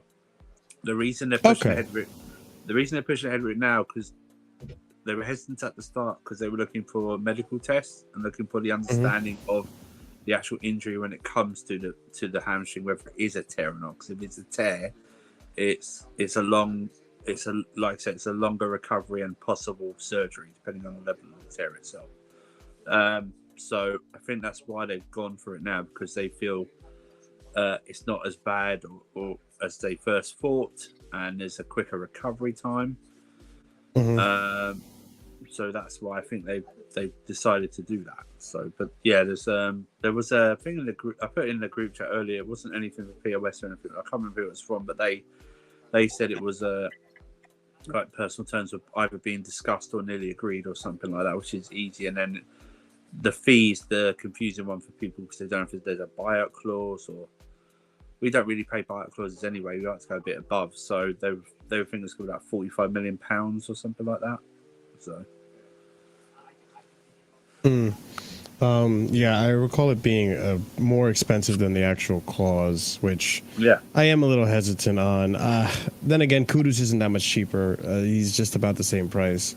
So it's really either or on this one. I do like Michael Olise. I just am worried how he's going to return. You know, like, is he going to be... I mean, I don't think he's a player that very much depends on his pace. But I don't know. That seems like such a serious injury. It happened to Chilwell last season, and we saw how he came back. You know, you could argue he's still not back to his best form. But, you know, what do you guys think about Olise? This has been dragging on for a while too, but I think it's reasonable because of the severity of the injury. I don't know, like, you know, my thoughts, like, before, like, I haven't really seen the whole lot of him. I'm not really a huge fan of him. He sounds good. I have actually seen him a couple of times, especially against Chelsea. He looked all right. But like, I'd rather Kudus, and especially after this injury, it sounds like a big one. So I just wouldn't spend 45 minutes on a guy who has a big injury. Don't know how he's gonna recover back from it. I'd rather spend that money on Kudus because they're about the same price. I think Kudus is like 45 million too as well. So I'd just go for Kudus if we're gonna go for another attack. I think most of us, or maybe half, I don't know, prefer Kudus too as well. I don't think I'm the only one. But we do need probably another attacker as well, Navy, because we don't know how like some of these attackers go work out, and Cuckoo got injured as well. But yeah, like if we get him, fine. I want to see how he does, but it's you know, we'll see. I wait and see. Really, I just gotta wait and see. So yeah, talk to me. In this current market, 45 million is actually very cheap in this current market. What people like, and I don't really care. He's Premier League proven, so that's what he has. You know, people obviously like that. I think I read a report. They see him playing as a 10, running out wide, which he can do. What he will remember, he got 11 assists last season at a Crystal Palace team who aren't free scoring at all. So to get 11 assists there is quite good. 2 goals. So if we sign him, we'll lift up his goal tally. But he's an excellent player, good free kick taker. Has got pace, but doesn't really rely on his pace. He's sort of like in a, you know, maybe like a Jack Grealish type of player. But they've got pace, but they don't rely on just their pace alone. It's got skill. He's got a lovely left foot. And for people that really care, who I don't, apparently he was at Cobham as well, but I'm not 100% sure. So, but yeah, so I think it's a good deal. The only thing, obviously, it's a major thing, is the injury. Yeah, it's a big injury, man. I think if they're going for it, they're obviously happy with whatever the recovery time is. So we'll just have to wait and see. But I think it's an excellent deal for me. So. Yeah, and this is the tweet you're referring to, right? I've got no real. If they went for Kudus, I'd be fine with that as well. I've got no real like, oh, this player's better than that player. I just wouldn't. So. Also, Andrew, Oliver, this is a nice graphic that you showed us here. Go ahead, Scott. I'll say for the people that care about it as well, you mentioned like the goals. For people that care about it, when it comes to assist and creativity, he was 4th last season. Yeah, a Palace team as well. I'll say This isn't criticism, but I'm a little curious on Olise versus Kudus choice. Olise is a great player, but taking shots hasn't been a part of his game yet, while Kudus takes as many shots as a forward. I'd have thought that a high volume shooter is more than what we need now. Okay, let me see this chart here. I'll be real. The difference between Olise and Jackson for me is it depends what you think we need. If you think we need more goals if you think we need more of a goal scoring winger, then Kudus is who you want. Or a goal-scoring attacking player. If you think we need someone who's going to provide more creativity, then you want Olise more than you want Kudus. So it kind of depends on what it genuinely comes down to. What you think that this Chelsea team needs more. We're looking at non-penalty expected goals, non-penalty expected shots, non-penalty goals, shots, shooting. That's all Kudus. And meanwhile, we have assists, expected assists, intended tackles, no interceptions and tackles, and then self-centered shots. I mean, I like Kudus a lot, attacking wise. Obviously, I feel like we do. I mean, what do you guys think that we need? We need someone more of a profile Kudus or more of a profile Olise? Let me ask you a question, right? I bet you can find the exact same chart when you do Grealish against Mahrez last season. Yeah, everyone who loves Grealish always backs him. I'm not, but they always go, well, GA is not the best, or he's not needed a lot of stuff like that. I think Olise falls in the camp more of a Grealish than like a Kudus, obviously. So Scott's right. It's depending on what he wants. If Poch wants more of a creative thing like that, then that's fine. I don't think you could. The thing about these two players, whoever you go for, I don't see a downside. Yeah. In either of them, I really don't. I think we are really spoilt for choice, and it's really is like what's the consensus? Do you know what I mean? I think as well. It looks like they're going for Olise as the consensus. So I think as well, like if the if it's believed that this is sort of we're looking for this sort of right winger / attacking midfielder, that's sort of in the mold of what Eriksen was for Spurs, and that was much more of a playmaker than a goal scorer. So that would lean, if we're going based on that, that would lean towards Olise a lot more.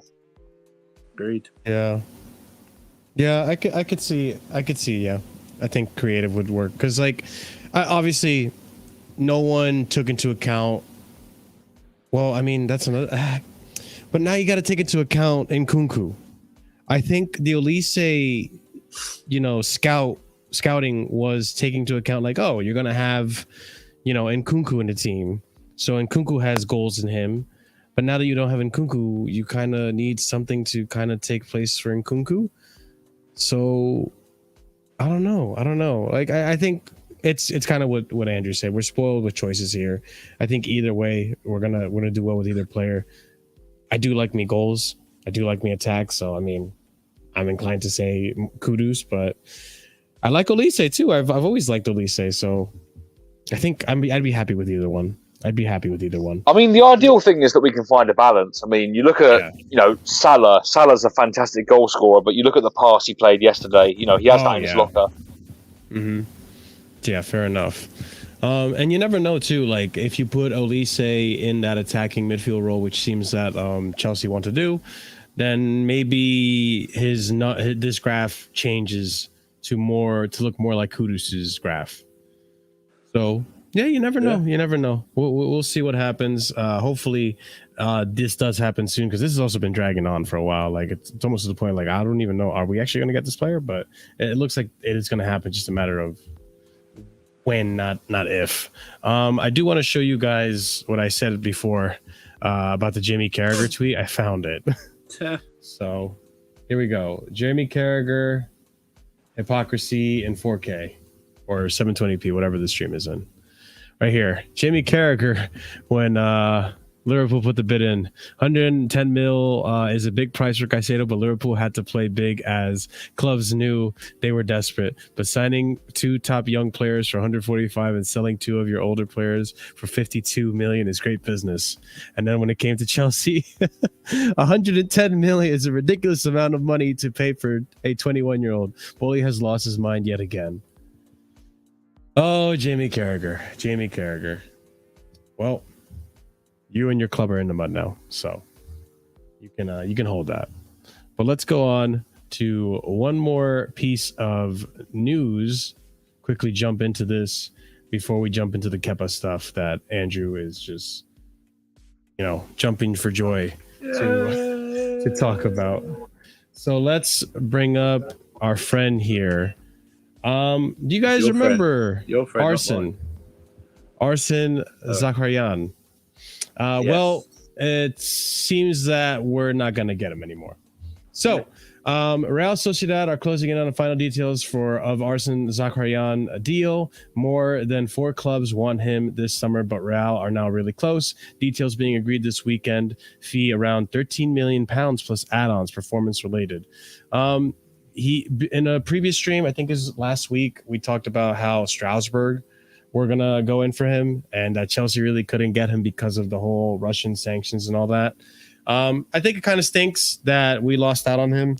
I think this was a very talented attacking mid that we could have had in our ranks, along with the likes of Caicedo, Moreira, Gabriel, and all these other players that we've been excited to see when the youth. But it does stink. I don't know if you guys have anything you want to add on to this one, but I figured I'd put it in because it is related to Chelsea, and it did happen a little bit during the whole Caicedo fiasco that kind of went under the radar, just like Kane went under the radar, and Neymar went under the radar.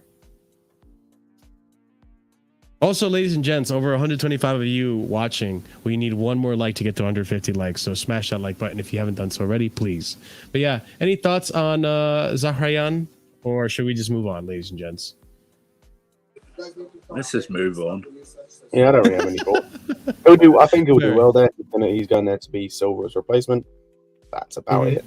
Unless he was so going to retire. Unless he was going to Strasbourg, I didn't care. So. Yeah, but I mean, it does stink. I thought there was a very talented player here, but you can't win them all. You can't win them all. It's just how football works. Marshall, man? We're trying to decide between Kudus and Olise. How many more do you want to add in? You know what I mean? I want them all. Yes, I mean, man. Thank you, Ash Ketchum. You know what I mean? It's all good. You know what I mean? Pokemon. Jesus Christ. Oh, Jesus. I didn't mean to do this. Sorry. What the f*** are you doing? All that. Yeah, I mispressed buttons. Also, I didn't get Kepa tweets ready, so they're loading up right now. But all right, anyways. Hey, it happens, man. This Showtime can be a messy thing sometimes. But anyways, let's see if I can get these to load up. All right. I think we're good now. What's going on? Is everyone lagging on StreamYard today? I've been fine ever since I put the message in the private chat. I can't lie. There you go. All you had to do was message private chat. But all right, let's go on to Kepa. And this one was kind of moving mad, I can't lie. So let's go ahead and go on to the first tweet I have here. Breaking. Real Madrid are now weighing up a similar loan to buy approach as Bayern Munich for Chelsea goalkeeper Kepa Arrizabalaga. If you guys remember last Casually FC show, we spoke about how Bayern were Tuchel requested Kepa. Bayern wanted to loan Kepa as a request per Tuchel. So then we have here, Kepa is amongst the options to replace the injured Courtois from Relevo. I didn't put the tweet here, but for those of you who do not know, Courtois, and I don't know what it is about this summer window, everyone is just destroying their knees. You see Timber, Timber's injuries an ACL, that got confirmed. Timber also an ACL injury, apparently. That is wild to me. Like it's the summer of knees, quite literally. But yeah, so Courtois, I guess in training or the preseason game, ruptured his ACL, similar to how Fofana did it. Completely detached it. It's broken. It's not together. It's done. So he's going to be out for the season pretty much. It's insane. So they're looking for a goalkeeper, and that's where Kepa comes in. Real Madrid are prepared to enter the market for new goalkeeper, looking for an opportunity to cover Courtois' absence going forward. Breaking. Bayern Munich have submitted an official offer to Chelsea of 1-year loan with option to buy for Kepa Arrizabalaga. And now, obviously, knowing Chelsea, we said it in the previous show, they were looking for an obligation to buy. So, PYS, breaking. Bayern Munich are in advanced talks to Chelsea over Kepa, coming from Fabrizio Romano. This looked like it was just about to happen. It looks like it was going to get done. And then, here we go. Kepa Arrizabalaga has informed Chelsea of his wish to join Bayern Munich. Almost a here we go. And there we go. And then all of a sudden, Chelsea could leave on loan with obligation to Real Madrid, coming from Matt Law. Boom. Matt Law dagger. Why not? And then here we have it. Kepa has rejected Bayern and is instead on the verge of joining Real Madrid. Moving forward, Fabrizio Romano reporting. Kepa to Real Madrid. Here we go. Let's go. Kepa to Real Madrid. Here we go. Loan deal verbally agreed between Real Madrid and Chelsea. No obligation / permanent move for the Spanish goalkeeper. Kepa immediately said yes to Real after talks with Bayern over the last 3 to 4 days. He already said goodbye, ready to travel. I feel like when the agents went up to Kepa and said, "So Kepa, Real Madrid, yes, what? But okay, yes, don't even Tuchel, tell him no. I'm going to Real Madrid." And then the next tweet, officially confirmed, Kepa joins Real Madrid on loan deal from Chelsea, no buy option clause. Listen, I mean, obviously we wanted the option to buy, but if you look at it on the bright side, he's no longer on the wage book. So that's, Real Madrid are going to pay 100% of his wages for the season.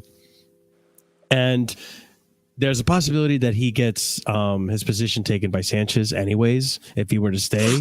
So if I was Kepa, I'm looking at the situation. I'm thinking like, I'm going to Real Madrid. I'm guaranteed first team minutes. It's Real Madrid. I'm Spanish. Like, it's probably one of the clubs he's always dreamed of playing for. And who knows, guys? Like, maybe he actually does well there, and maybe we can convince clubs to buy him if he does well enough there. I don't know. What do you guys think? So, man. Actually, Andrew, you cook. I guess when we started the transfer window and we were, we had our dream outgoings. I don't think any of us thought we'd get the outgoings that we've got now. Someone's going, it's only out on a loan. I don't care. I don't even care about the option. There's no option to buy. Just knowing that this guy's away for a year, it's just music to my ears. And then when he comes back, we've only got 1 year left of him, and he's probably easier to sell that way. Yeah, I hope he does well.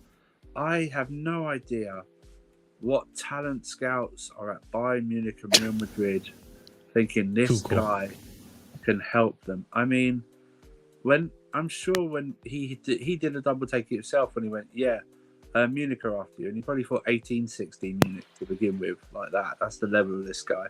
And then in Spain, real Betis. That's probably who's thinking after this guy. But honestly, I don't care. Just take him. Like you said, the most important thing for me would be that they're paying his wages. That would be probably it. That's probably why there's no option to buy, because Real Madrid weren't going to pay all of his wages, and Chelsea were insistent on that. Maybe that's the compromise. There's no obligation, there's no option, something like that. But just to get this guy out, it's a 10 out of 10 when it comes to the outgoings. For me, even with like the likes of Ziyech and Lukaku still here, it's still a 10 out of 10. But this guy, this guy is he's an abomination of a goalkeeper, man. I don't care. honestly, it's just the £72 million. It took Lukaku to come back to stop this guy being the worst signing we've ever made. Certainly in the Roman era. He is one of the worst signings we've ever made. I don't care if he had good games last year. This guy's cost us so many more games. I won't even say he's done it for 5 years, because I can't count the year he played back up to Mendy, because it's not fair. But this guy, what can sum him up? That Van Dijk penalty in the League Cup final could just sum this guy up. The way that he stood on his right hand side and Van Dijk still went that way and it got past him. This guy is always his distributions is good. No, it's not. It's not everything, but I'm just glad he's gone. I'm 1 year closer to this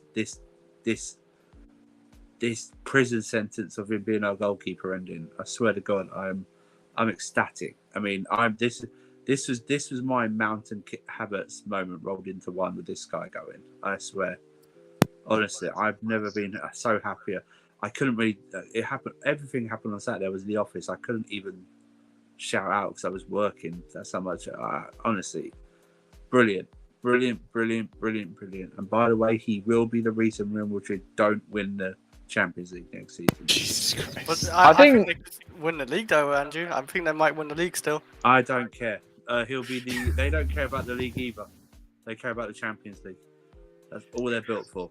I think, Andrew, Andrew, what you said there, like I think that's the key takeaway is that he is going to be one step closer to leaving. I mean, if we get a new goalkeeper, whether that be a number 2 and Sanchez is the number 1, or whether we get a new number 1 and Sanchez is the number 2, either way, that eliminates Kepa from the team next season.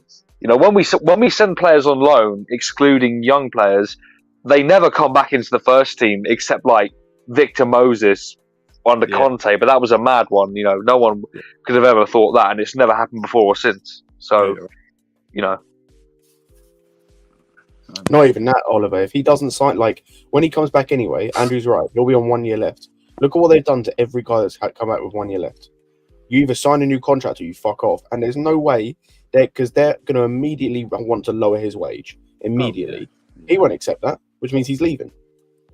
I mean, it's the same way it always has been with Kepa. We will sell him if there's a market for him. So it's about how he plays at Real Madrid. And I still think the reality is we'll lose him on a free, but hey, we'll see. I don't know. There's never ever been a market for this guy ever. It doesn't matter whether he's played well, badly, whatever. There's never been a market for this guy ever in his career since he's been at Chelsea. I might add. Yeah, I know, but that's what there being a market for him. That's what it depends on. If there was a market, we would have sold him. That's what I'm saying. I'm just. This whole thing just makes me. It's like, so the Real Madrid side. It took an appalling ACL injury to Courtois. So I hope he recovers, no matter what anyone thinks of him. I hope he recovers. But Real Madrid couldn't. I mean, are they strapped for cash so much this summer, or they're budgeting that they can't get a better goalkeeper even on loan than Kepa? And then Bayern Munich's even the more stranger one. You've got the manager there who benched you for over a year, wants you to replace Neuer, be backup or whatever. I honestly, I don't get it.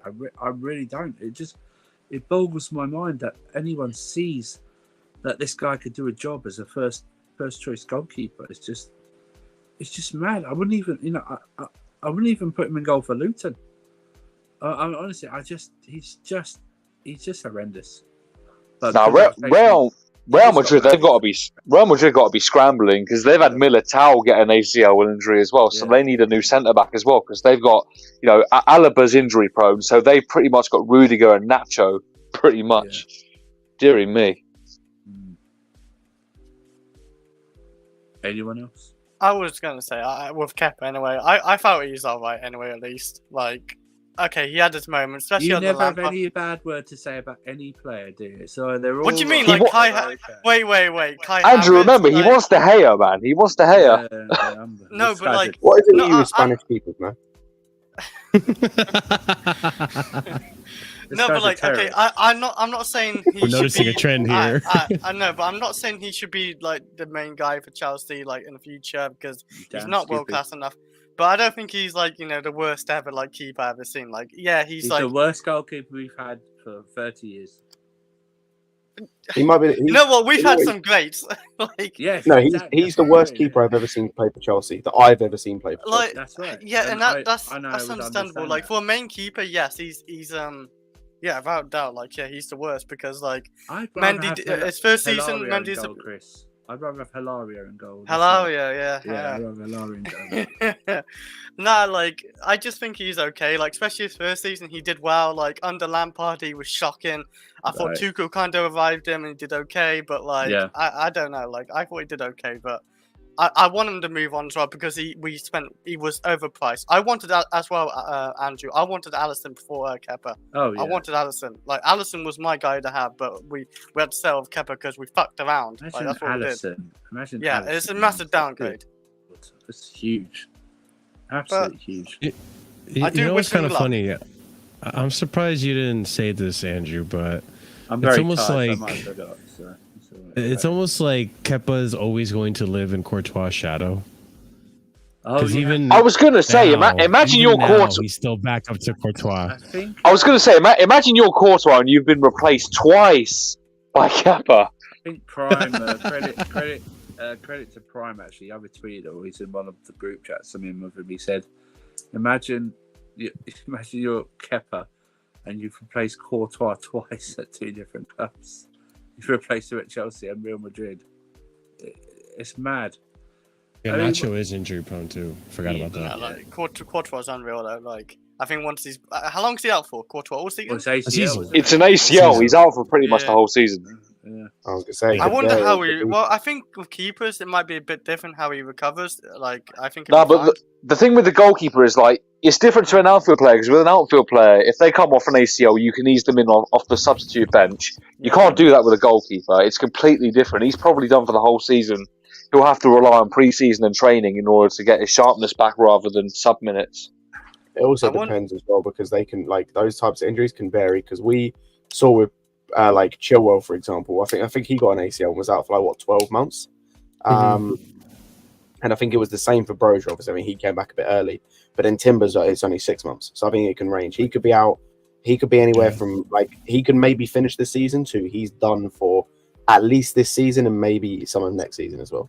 But how well does he come back as well? Because a leg injury to the goalkeeper, where you're springing off your legs to dive all the time, that can't be good. Yeah. That's That true. can't do him any good when he comes back. The And, amount of you know, impact when you land on it, Yeah. too, like Jesus. It's a rough injury, and that's probably how he hurt it too. He's probably like a bad jump, landed on it weird, and then it just gave out on him. That just sucks, man. I mean, as much as Courtois is a snake and all that stuff, like I do wish him the best. I do hope he recovers because he is a talented goalkeeper. But hey, I hope Kepa, cooks at Real Madrid, and then we can sell him next season. So Yes. there's always that positive as well. Yeah. But speaking about another person cooking, let's this guy. So this almost happened. Good. So in the midst of all the Moises Caicedo stuff happening, Harry Kane's move to Bayern actually became official. It almost didn't. It almost didn't last minute. It almost didn't. And then it officially went through. So Harry Kane, congratulations. You're finally going to be able to tell your grandkids that you won trophies. Okay. Fuck me, Harry Kane. and you screwed over oh no. Chris. Okay, that sounds a bit wrong actually when I just said it like that. Let's have it right. Let's go backstage. then, Taking yeah? you Go backstage, bro. My guy drafted Harry Kane and Kepa, and now they're both All gone. right. Big up, Scott. Thanks for joining us for this long. I know. I'm sure it was getting late for him too. So, anyways, we're almost done with the show, anyways. But here we have: if Harry Kane joins Bayern Munich, which he did, Tottenham could consider a move for Chelsea's Romelu Lukaku, age 30. Report Gazzetta Italia. Chelsea could be open to letting the Belgian join their direct rivals. I mean, they're desperate. We're desperate to get rid of this guy. Tottenham are prepared to offer Chelsea a loan deal for Romelu Lukaku with an obligation to buy. Okay, at least there's an obligation to buy. Okay, with Daniel Levy having always been keen on to bring the strikers to Spurs. Bro, why didn't you bring in when Conte had him? What? Okay, the logic here is Because he was in his Inter Milan phase. I guess. Yeah, true. And then, man, Ben Jacobs here crushing my hopes and dreams. Links with Romelu Lukaku and Spurs are being firmly dismissed by sources close to the club.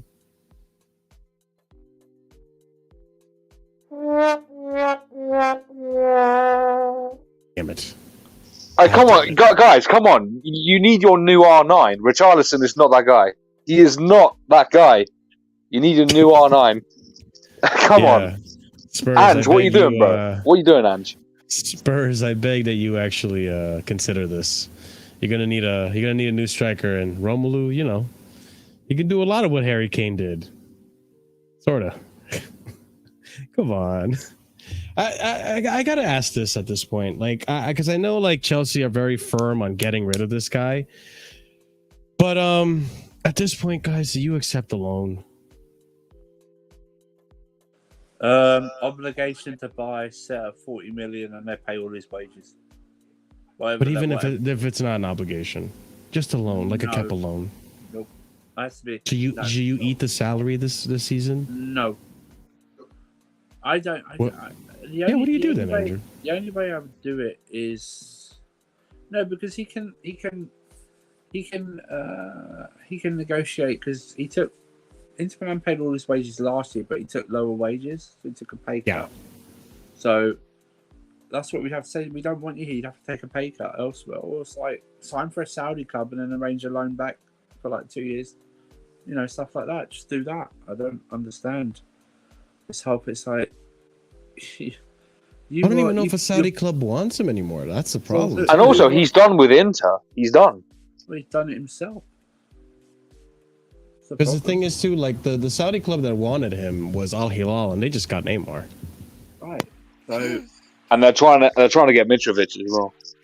Yeah.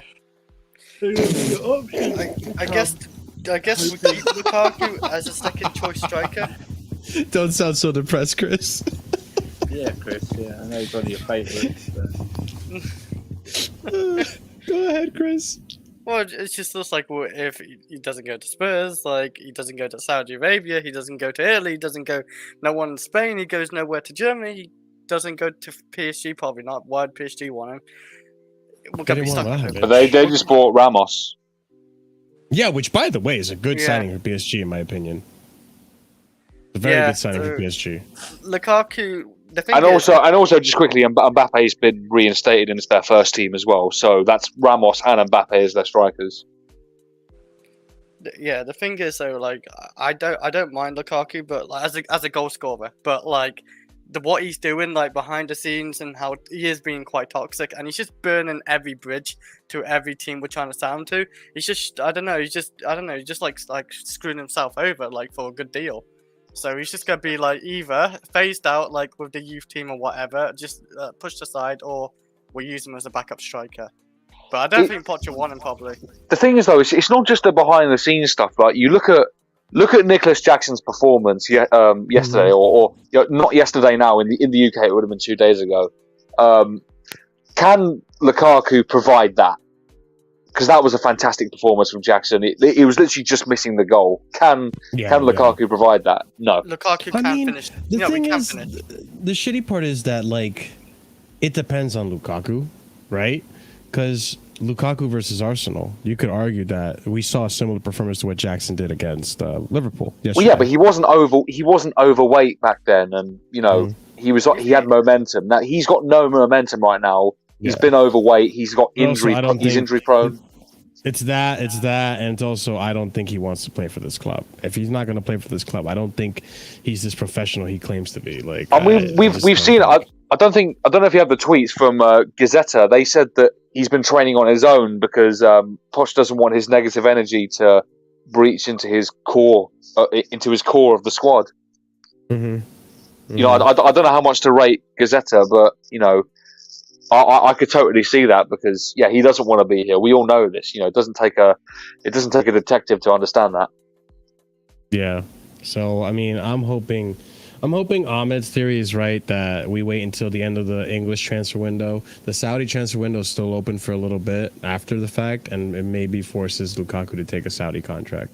I hope that's because as of right now, it's looking bleak. It's looking like we're just going to be stuck with him. I want him out as quickly as possible. Whatever it is, you've got to make it plain. They already have. You're not training with the first team. Mm-hmm. You're not training with the first team. We don't want you anywhere near any first teams. We don't want you near. That's the main team, the under-23s team, the whatever. We don't want you near. We haven't given you a squad that far. He hasn't even been training with like Callum or Ziyech, I think he's just been training by himself. Gazzetta said on his own, yeah. Yeah, well, good. Yeah. Yeah, you had to take a picture of that 10-year-old, man. Like, you can't find the senior teammates. I'll tell you what we should do with Lukaku. You see Everton's performance on the weekend where Neil Maupay was just being an absolute criminal to football. We need to go and talk. We need to go and talk to Everton to tell them to bring their guy back. Oh. That's not bad. Like they could do with it right now. Like Maupay and the rest of their attackers, like they are dead food up front. Honestly, they are dead. Ooh, just a side I didn't note think about that. Do you fancy Premier League? I'll draft. You can hold that, Chris. You can hold that. 13 points, bro. Yeah. Oh my days! You picked Harry Kane and Mitrovic, didn't you? Well, no one warned me about Harry Kane. No. Bro, Fabrizio he warned you. Well, I didn't see it. Chris, no, well, that's your problem, Chris. One of the biggest stories. You come on these streams, you hear the news. Yeah, I don't hear the like news on Harry Kane from the stream. What, so you don't read, you don't hear, what you don't see. I mean, what are we supposed to do? Yo, What true. is it? Chris, you're on become Twitter, bro. soon. You're on Twitter. I'm on Twitter, but I don't go on as much as you think. You reply, Oh my hang on a days, minute. You Chris. reply and like a lot of my stuff, tweet out, so you would have seen my stuff. Wait, I don't reply to a lot. I Yes, reply you to a do. few. You would just- have don't. I Okay, don't. but you I still don't. would've- I do go on it like daily, yes, but I don't go on but it you like still a would have lot all seen day. us because we would have retweeted stuff or I something. honestly didn't see it. I hand on heart. I didn't. If I saw, why would I take him? because you were. Am I that much of a psychopath? Like, yeah, fuck it, I'll take Harry I Kane. even said it in Yes, the you are. draft that unfortunately didn't get recorded, ladies and gents. But I even said it in the draft. I don't know about Harry Kane. He's kind of a risk. He might go to Bayern. Yeah. Oh, I didn't hear that. Well, Yeah. that's Okay. the You know whole what? I shouldn't be problem, surprised. I shouldn't be Yeah, surprised you didn't hear it. I shouldn't Next be time we should surprised you didn't hear go, it. Chris. How many? I mean, if we spent a whole stream going, Chris, did you hear that? We'd be here for 8 hours. You know what I mean? It's True. You'd be like, Chris, did you understand what we were doing? What? What's going on? What? By the way, over You're 100 of you guys 75 watching. year old man. That's what you are, man. Over 100 of you guys watching. Let's get to 160 likes, please. Thank you so much, guys, for the love you've been showing the stream, and thank you so much for sticking around. Let's go on to the next topic, and this will be the last three closing out our show. David Washington, here we go. It's finally officially done. Let me actually load up the right tweet because I got the wrong tweet up here.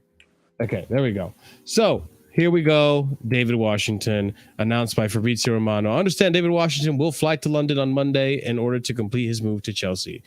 Here we go is confirmed. Now, I am under the impression that he is going to go straight to Strasbourg. I believe the plan is to send him straight to Strasbourg, and he's going to be competing with Angelo Gabriel for Ligue 1, which, by the way, big up to Strasbourg. They beat Lyon yesterday. Let's hope they continue that, and let's hope we have another Champions League team on our side. But David Washington, don't know too much about him. I know he's a striker. What are you guys' opinions? Any thoughts or anything on this? Conclusions on this? Here we go. Never seen him play. Excited though, because our scouting has been doing a pretty good job with these young players. I'll be excited if I'm ever given the impression he's got a future in the Chelsea first team squad. That's when I'll be excited about it. Okay. Yeah, how Fair old is he enough. as well? Otherwise, he might just be a one of those we buy and then sell on a bit. I mean, Yeah.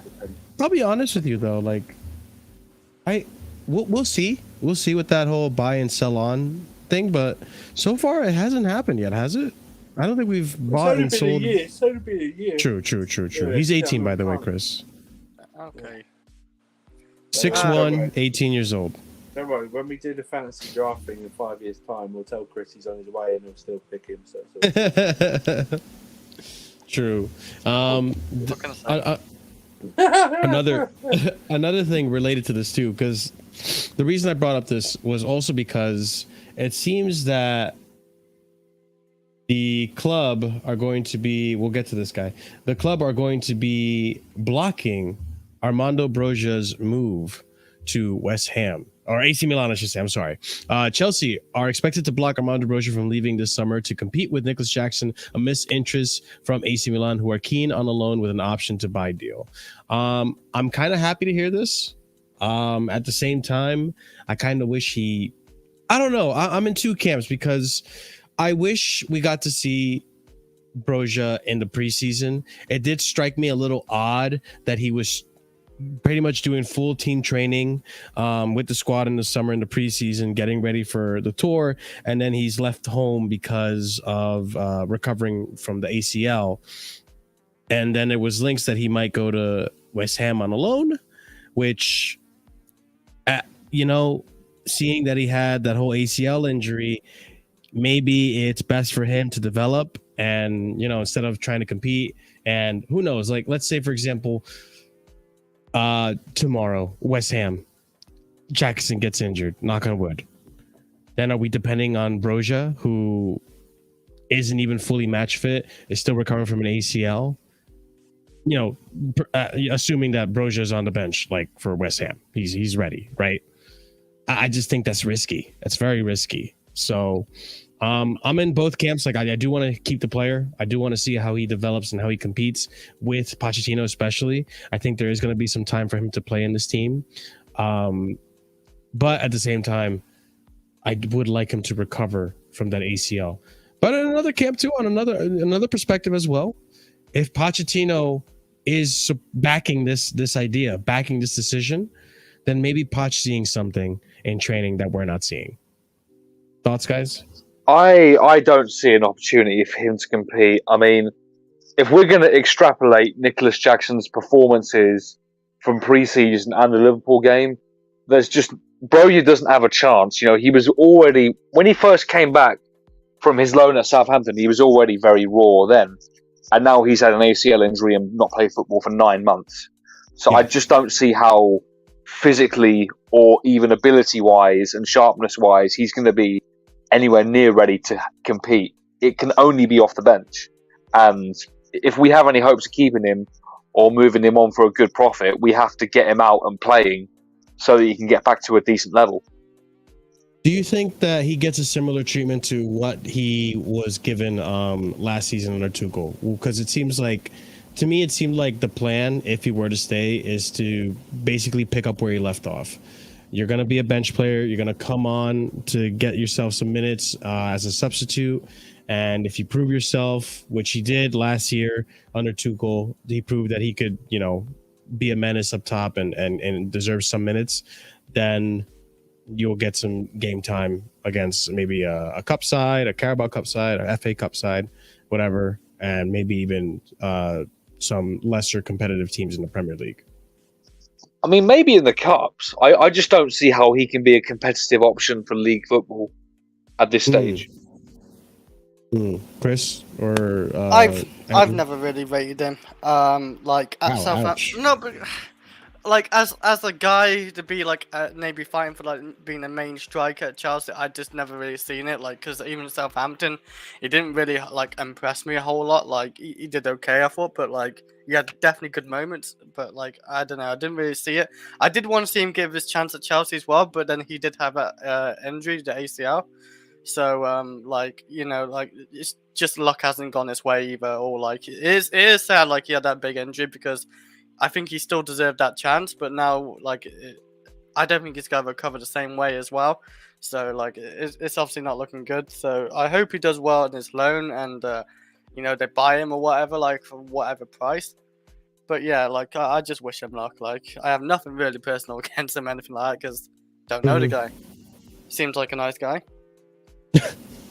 I will say, even if let's say for example he didn't impress you last season, do you think with this new team, with the new creators we have in Mudryk, in Jackson, you know, we saw yesterday we played the 3-5-2 or the 3-4-3. I think it was more like a 3-5-2, but you know, in the chances he's going to get to play with Sterling, Madueke, Mudryk, Carney if he stays, and Kunku when he's back, Jackson, do you think maybe that helps change your mind? Maybe he looks a lot better because you know, so you gotta put into perspective, like, okay, he started off really well at Southampton, then he started to dip, but then again, Southampton, the quality that they have there, the attacking quality, I should say, it's not very good. You know, when he comes to Chelsea, it's different. I think he only scored 6 goals at Southampton in the Premier League, and he started a lot of games. Yeah, but I was gonna say, I would say maybe if he before the injury, like he would have been a good backup for competition. But after the injury, probably not, because I think with Jackson, I think Jackson probably does a lot better. Like link up, like his pace, his strength, he can finish his chances. Sometimes he's not the most consistent finisher, but I don't think Broja is the most consistent finisher. So I think Jackson just beats him by pretty much everything as ability as a striker.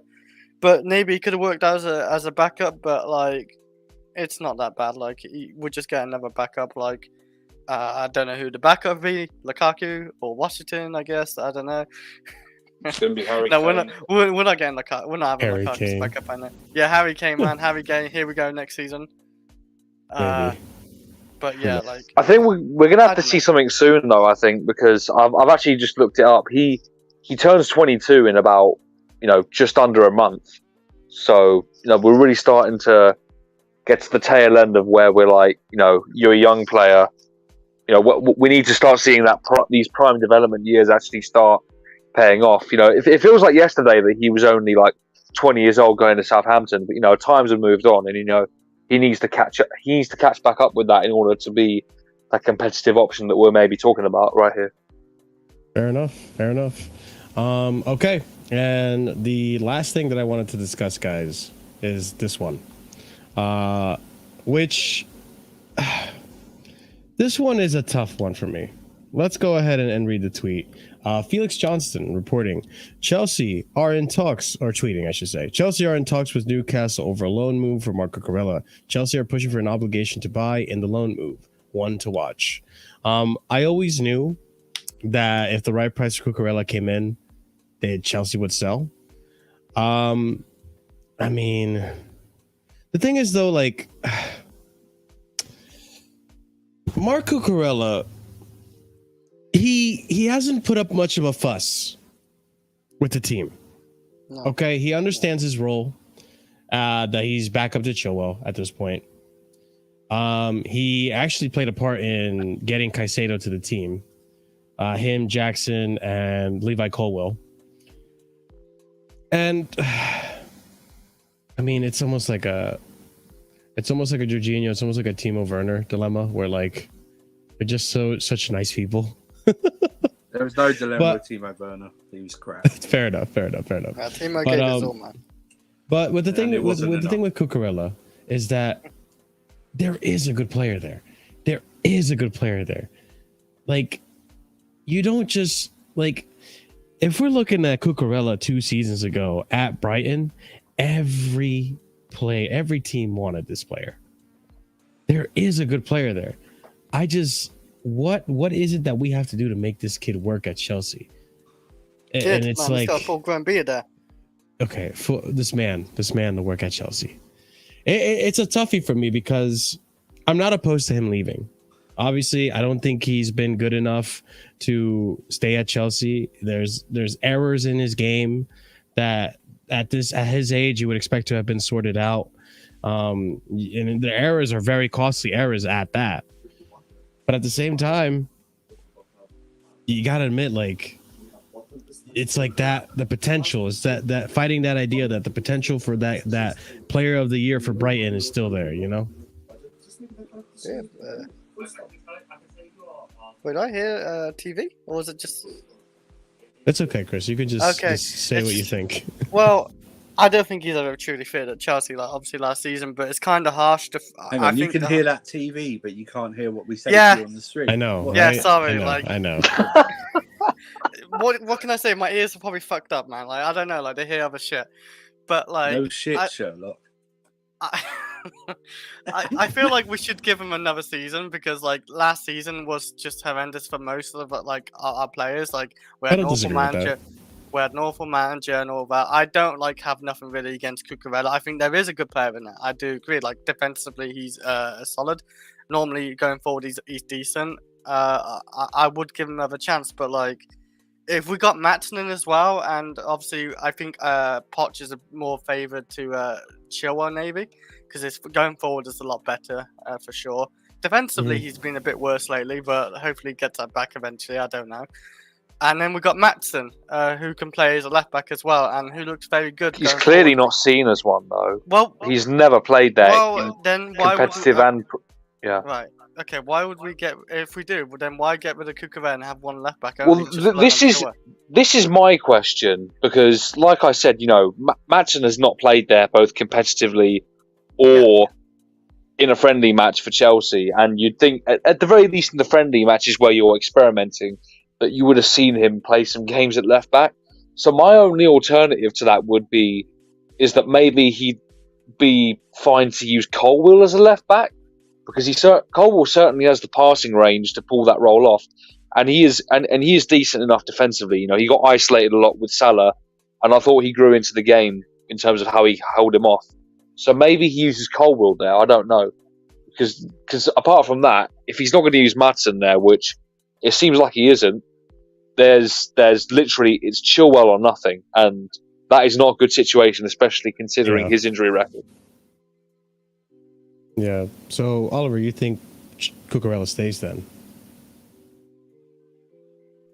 I think it makes the most sense for it. I mean, like I said, Poch could use Colwill there potentially. I haven't seen it with Maatsen yet. I'd like to see it tried, but I haven't seen it yet, and I'm only going off what I've seen. I think it makes the most sense for Cucurella to stay. But if they're looking for a fee for him, then I guess this is just a natural progression of things. But I don't know. I guess we'll have to see what happens, I guess, and it'll all pan out. It should be mentioned as well that Lewis Hall hasn't been done yet. He is still a part of the squad, but he is. But the Palace loan is still on the table. It's on the table, just not here we go yet. That's what yeah, I think we're trying to agree a contract extension first, and then we're going to send him on a big 6+1 contract. Oh, okay, gotcha. So I mean, we'll see. Again, I don't know about Maatsen at left back. I haven't seen him play at left back. That is apparently an option that we could do, but then again, you proceed with caution with that one. It doesn't look like Pochettino even sees him that way as well. I don't know. This is a situation where, like, I think if we keep him, he could potentially have a redemption season, and if we sell him, then okay, we make good money out of it at least, and then maybe in January we look into the left back market and get a replacement. So I think by keeping Cucurella, it does offer you a higher degree of tactical flexibility.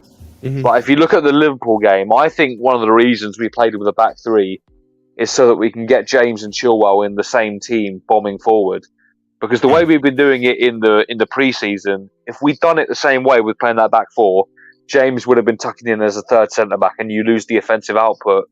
So having Cucurella there offers that alternative where you can play him as the centre back in possession and push James forward. So. But that might even be where Colwill comes in, because then if Colwill plays at left back, then he can slot in as the centre back, which is his natural position anyway. So maybe that actually works out a bit more than we think.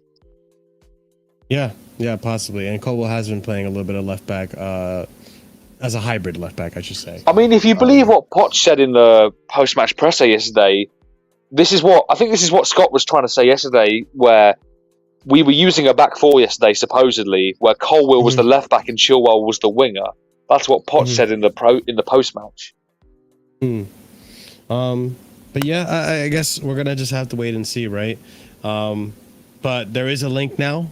I think there was another team too that was linked to Cucurella. I can't remember what team it was. Was it? It wasn't West Ham, was it? No.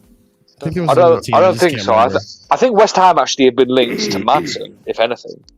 Yeah, I did hear about that, but that's not going to happen. I really don't think it's going to happen. Well, we'll see what's happening to Cucurella in his future. Either way, I think it's kind of a win-win, in my opinion. I do believe that Cucurella is going to improve this season. We'll see. But that being said, ladies and gentlemen, we are closing up this stream. Thank you so much for being here. We appreciate you guys being here. And you know what? One more round of applause for getting Caicedo. Like, just absolutely wonderful. Finally, the saga is done.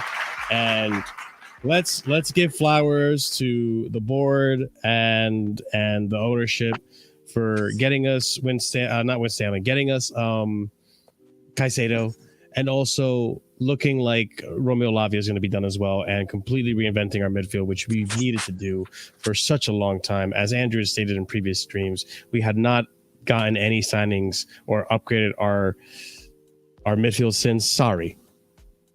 Right? Sorry? Yeah, pretty much. Well, barring Enzo, yeah. Barring Enzo, yeah. So this is something that needed to be done. It was a huge overhaul. And now with the talent that we have, we're basically set for a very, very long time. Very long time. And what makes it even better, what makes it even sweeter, like, besides the fact that, like, this was a signing. These are both signings that we took hijacked back from Liverpool, and the other one we just hijacked straight from Liverpool. Is Caicedo wanted Chelsea. This man turned down Liverpool for Chelsea. This guy is as proper Chelsea as it gets now. He is automatically a legend in my book, and I'm gonna get the Caicedo kit whenever the new kit's release. In Where's going to wear America, number so. 25? Yeah, I heard he's gonna wear 25, Zola's, not number 4. Zola's old number. It hasn't been worn for 20 years. The There you go. Since Zola left. Was that his Brighton number? Yes. Okay, well, All right, fair enough. I mean, the That thing makes with sense. Chelsea is we've never actually officially retired a number. I mean, with to get the 26, Koulibaly just had to make a phone call to John Terry. I'm sure something similar would have happened between Caicedo and Zola. Yeah. Maybe. But guys, as always, smash up the like buttons if you haven't done so already. Be sure to subscribe to the channel if you haven't done so already. We are on our way to 3K subscribers, and thank you for all the new subscribers that joined during our stream. We do appreciate your support. Be sure to hit the bell notification so you are notified whenever we do go live. We are going to be rating Flawless, and we will be seeing Ahmed and Flawless over there on Sarcasm City. So let's show them some love by copying, pasting that raid message that you see right there and spamming it in their chat so they know where the raid is coming from. Be sure to check out the links in the description below, as you can find Winter Surfer's Twitter, my Twitter, or not my Twitter, Casually FC's Twitter, Discord, where we have an active community, my other content links for my music and my other YouTube channel, all that stuff is there as well. Be sure to check out the Ahmed's Twitter as well as the Sarcasm City YouTube on there. And as always, guys, check out the memberships. Big shout outs to our proper casual and higher tiered members. And that goes to Winter Surfer, OG Turbo Jesus, Dark, Scott, and Adrian. And if you want to get a shout out for being a membership, be sure to check out the proper casual tier as well as the higher tiers from that. That gives you the shout out. But as low as 99p, you get the emojis to use, which are fun. And with the more memberships we get, the more emoji slots that we unlock, the more emoji slots that we can have, and kind of make our own little culture, our own little chat, our own little lingo here at Casually FC. So once again, guys, thank you so much for being here. I'll catch you over on Sarcasm City. As always, thank you so much, and stay casual.